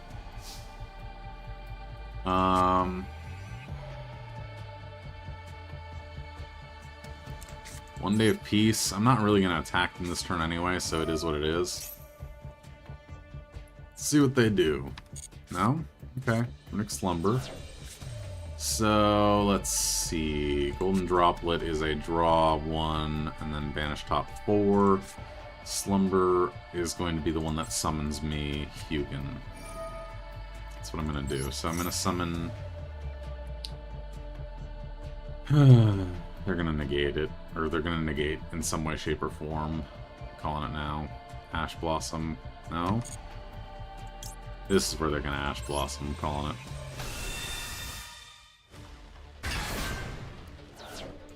It's like the hand traps really just take away the fun of the game entirely for me. And it's just sad. Like, I would love to be able to play the game without, you know, that. Like, without that, right?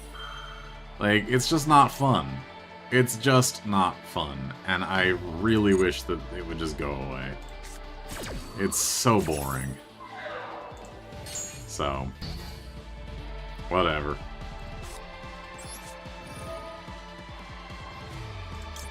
Druisworm, banished. Summoning Magnamut. Magnamut triggers. And then, I'm not going to actually do anything with my Kashdir Birth right now because there's no point. Golden Drop it, I'll also hold on to because I don't think there's a point. I will set Sol and Luna. Other than that, I could do... I hate that this is actually my best play right now, unironically.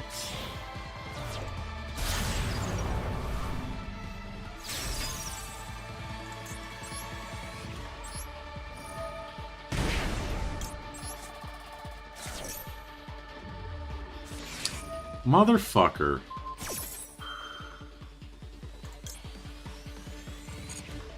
It's like I can't, yeah, no. I hate this game, dude. Oh my lord.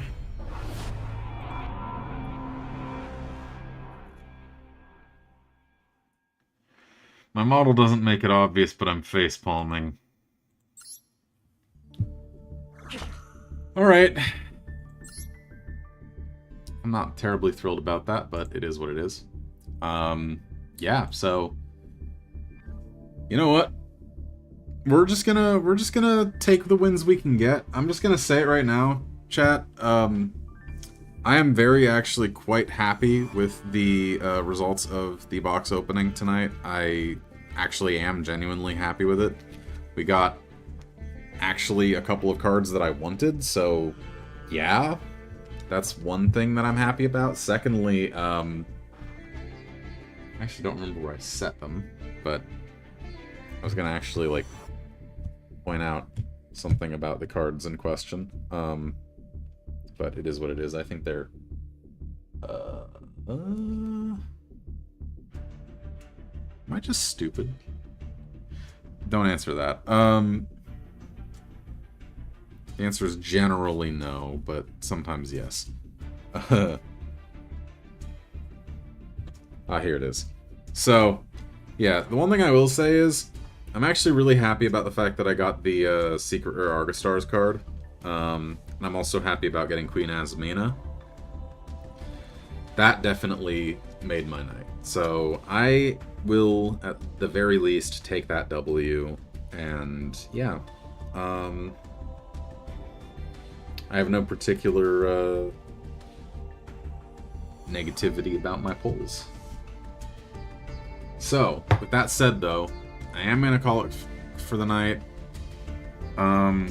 Probably the next stream won't be at least for another few days. I have a lot going on, unfortunately. I'm still trying to get the next version of my Pokemon fan game ready to go. That's been taking a little bit longer than I would have liked. So I do apologize to the testers who have been patiently waiting for it, if any of them are watching. But yeah, at the moment, that's been a massive time sink for me. I've been trying to figure out balancing stuff and tweaking things constantly to try to find the right point of balance for certain battles, along with a bunch of other stuff in the game, just generally trying to make it feel more satisfying to play without without making it unbalanced. And that to me is such an important factor that I need to take the time and make it work. So yeah, with that said though, thank you all so much for watching. I hope that the box opening part of the stream was at least fun. Don't know if this part was as enjoyable given that I got salty about halfway through, let's be real. You know what? Fuck my life, dude. I can't end it on that note. I am not the type of person that, allows myself that dissatisfaction and general, I don't know, the I won't let myself lose in a way that is so genuinely disgraceful to myself, right? I don't feel comfortable losing that way, right? If I let myself just not try one more time, I can't let this end that way. You know, it doesn't feel right. So we're gonna give it one more shot. One more shot. If I lose, I lose. If I win, fuck yeah. I'm gonna give it one more shot though, because truthfully, at this point, I'll take what I can get. You know what? That's actually pretty good. So we're gonna start with...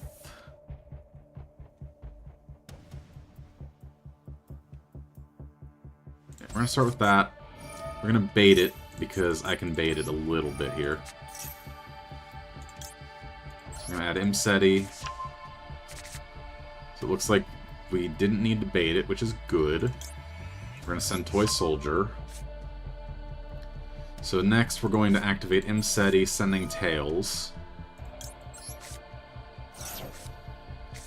Getting King Sark.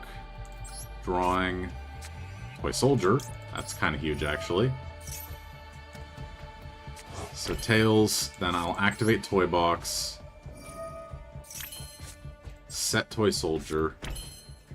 Summon Rusia. They have Imperm. They have Infinite Imperm. It's fine, because I'm going to try to bait it out here. But they do have Infinite Imperm. I'm pretty confident about that. So we're going to send Toy Soldier. I drew Sylvie. Toy Soldier activates. They're gonna Imperm Toy Soldier. I'm calling that right now.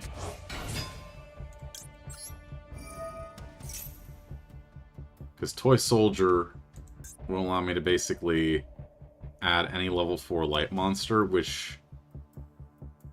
I mean, actually, they might not imperm Toy Soldier. They'll probably wait until I synchro. That's probably what they're going to do. They're going to wait until I synchro something off.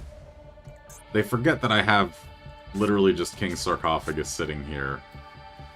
And I can just casually grab Toy Tank or, you know, anything really here.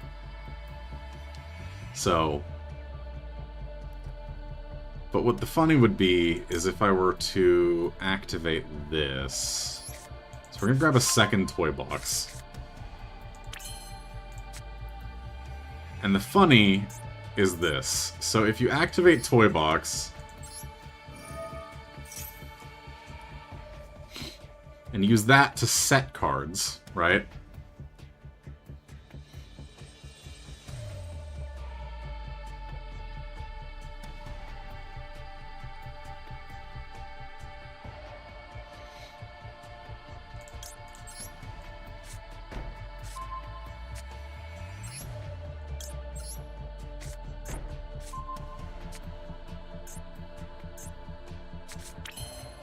You can then activate the other toy box.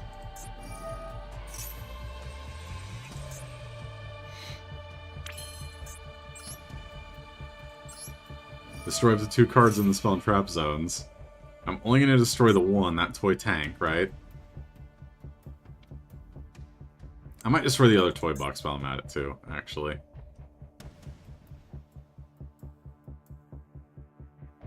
Because I don't really need the other toy box at the moment.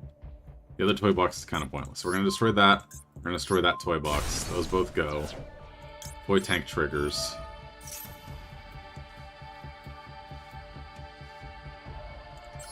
Toy tank comes out.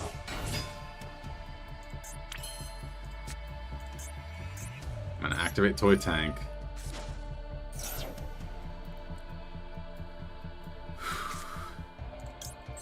Sylvie triggers, allowing me to get White Force Trap. Come on.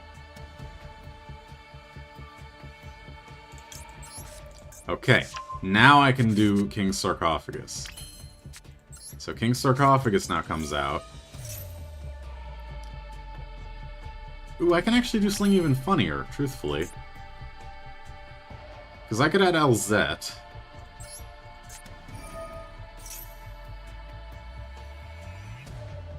No, but no, that wouldn't work. So I can add... Yeah, I can add 1 White Forest monster. That's fine. I can still do that. But I can add LZ.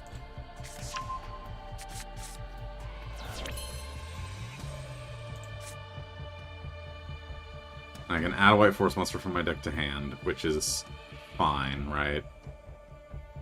But it gives me LZ, which means that I can functionally... I can actually send my field spell to grave. Just fine. That's good enough. I don't need that field spell. LZ comes out. I add a Stellar to hand. Now this is where it's gonna get fucking weird. Because I'm gonna ramp this shit up quick. So King Sark is going to send a Stellar to grave. That's going to send Happy to grave. Then I'm going to special summon... Actually, no, I'm not. I'm going to start by special summoning... Yeah, I'm going to start by special summoning Arciella. So Sylvie and LZ go to grave.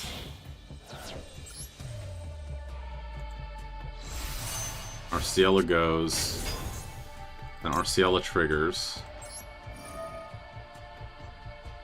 Now, hold on, wait, am I crazy here? Hold on.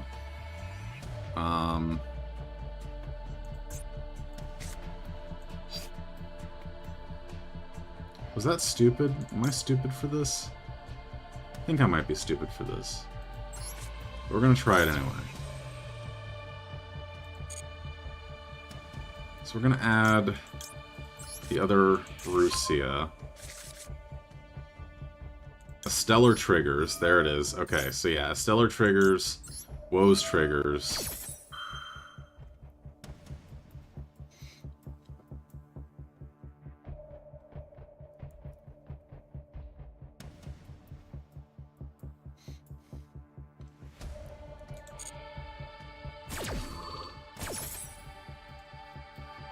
Woes sets, a Stellar comes out.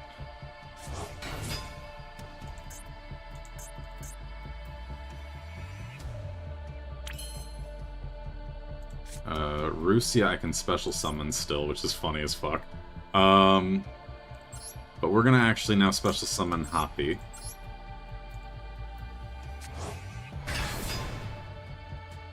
First things first, though, we're going to special summon Diabell.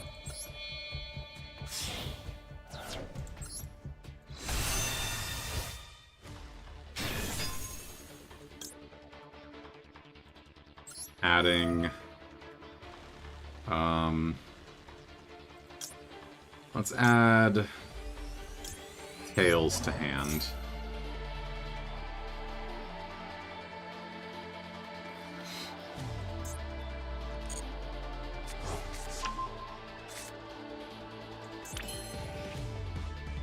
Then we're going to summon Rusia.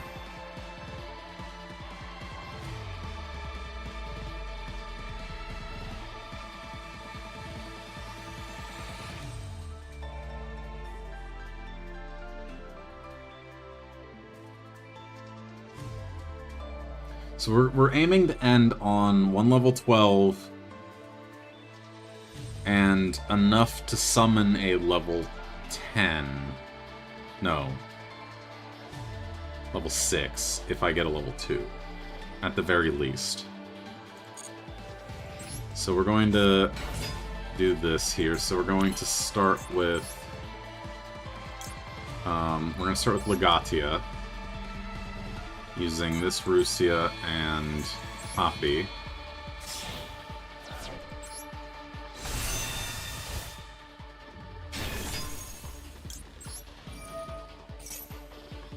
Which lets me draw a card. Just Toy Soldier. Then I special summon Imseti. This is actually perfect. So, we're going to summon Crimson Dragon.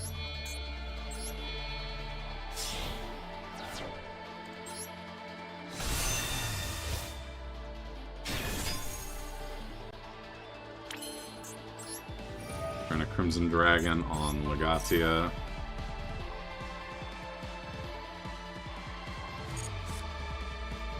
Bringing out Blazar.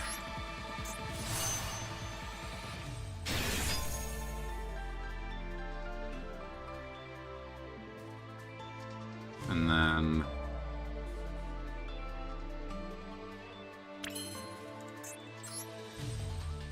we're going to bring back Rusia.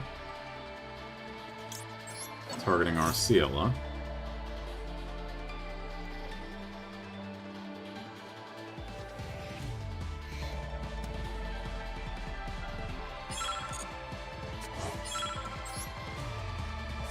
Okay, there we go.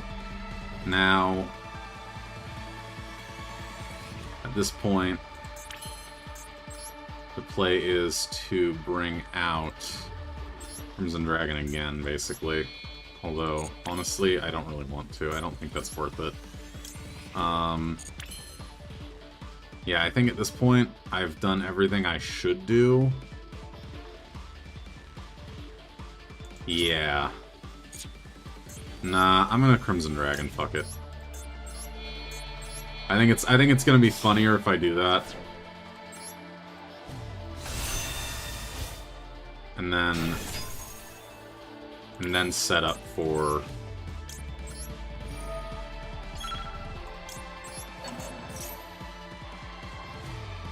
Okay, and then I can resummon Diabell.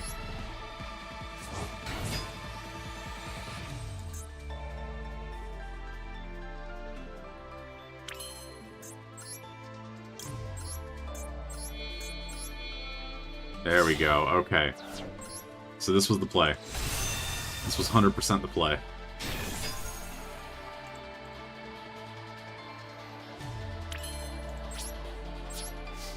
Now we end turn. And now we wait, because at this point, Crimson Dragon will trigger on my opponent's turn, and I can summon out Red Supernova.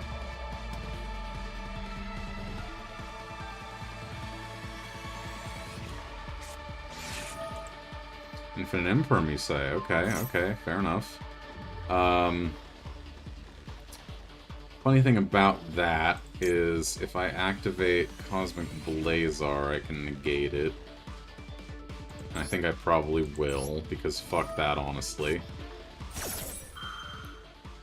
Simultaneously, I can activate Crimson Dragon on Legatia.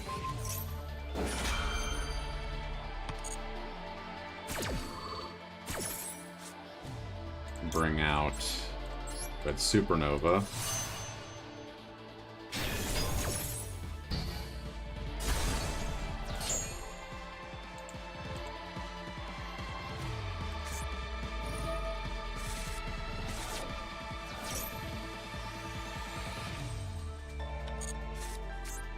So right now, I'm waiting to trigger Diabell at the right timing. Toy Box will stop them from attacking functionally. Red Supernova, I can also just say, fuck you, banish. I only have 31 seconds to do it, but I can potentially manage it as long as I'm cautious with how I trigger things.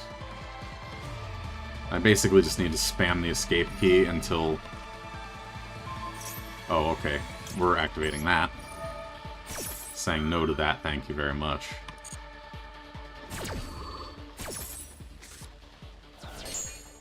Be banished, motherfucker. White Stone, okay, that's fine.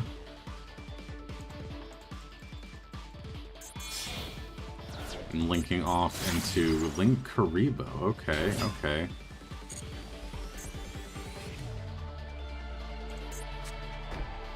Interesting.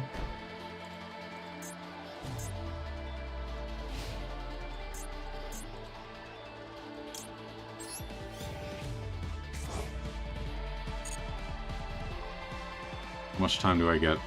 Let's see. So I can summon my Horus monsters and then just attack for game, basically.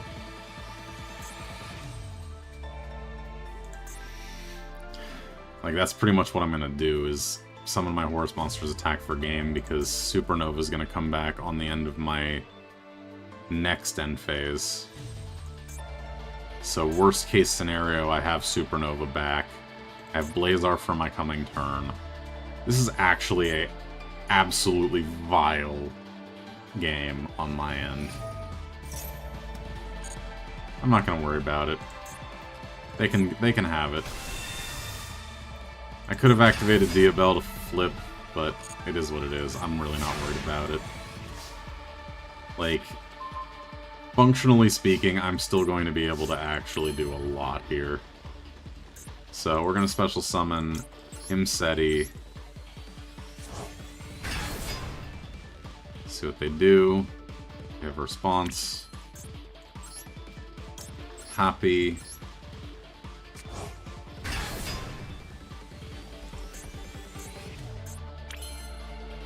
Alright, next thing I'm gonna do is... I think that's it, really. We're gonna go to battle phase. We're gonna go attack Linkuriboh with Diabell.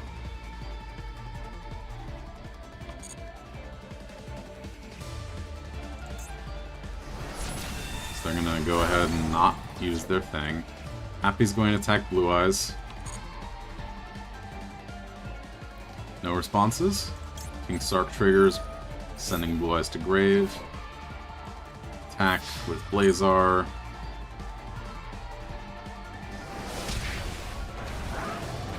And attack for game with Imseti. There it is. Oh, I redeemed myself. We're good. We're good. Okay. I'm okay with this. Alright. We ranked up. At the very least. I'll take it. Oi. That was a long evening already. I'm going to reward myself ever so slightly with some packs, even though I shouldn't, given that I've just opened a fuck ton in real life. Like, I know I should save for whatever inevitably is going to come out on, like, like when the ban list rotates, like, inevitably there's going to be a new pack. And I know I shouldn't pull on this, but I can't help myself.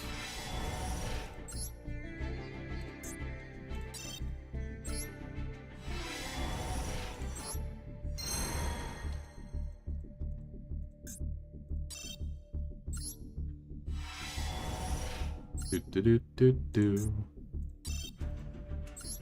And Jack Diddley shit. Jack Diddley shit. Yeah, so, I mean, you know, it is what it is. But yeah, so, anyway. The next shorts will be coming out in the next hour, so I will probably just set them as live as soon as I've, like, feel like it, basically. And then I'm going to upload some more to have active in probably the next day or so. But yeah, we're gonna have some fun with those shorts. I think that's gonna be a little bit of a fun new thing that I'm gonna do, is just some like random packs periodically where I'll open a single pack and that'll sort of be like the singular short. Might even try to find some like old packs periodically. Something like exotic or interesting. Who knows? We'll see what I end up doing. But yeah, this will be sort of like a side project on top of like regular streaming activities, rather than, you know, the main focus of the channel moving forward. I just want to clarify that, because in balance, I want to actually have like the main actual streams be gaming related specifically. And while Master Duel is sort of like an overlap between, you know, trading cards and gaming, this is at the core a passion for me at the moment. I'm really enjoying playing Yu-Gi-Oh! And I want to actually, you know, do content related to it in some way, shape, or form. So this is my way of doing that. But yeah, with that said, I apologize for anyone who was mildly put off by my salt earlier. I hope that otherwise the stream was enjoyable and fun, and that you all have a good rest of your night. Thank you all so much for watching, and I will see you in the next one. Bye, nya!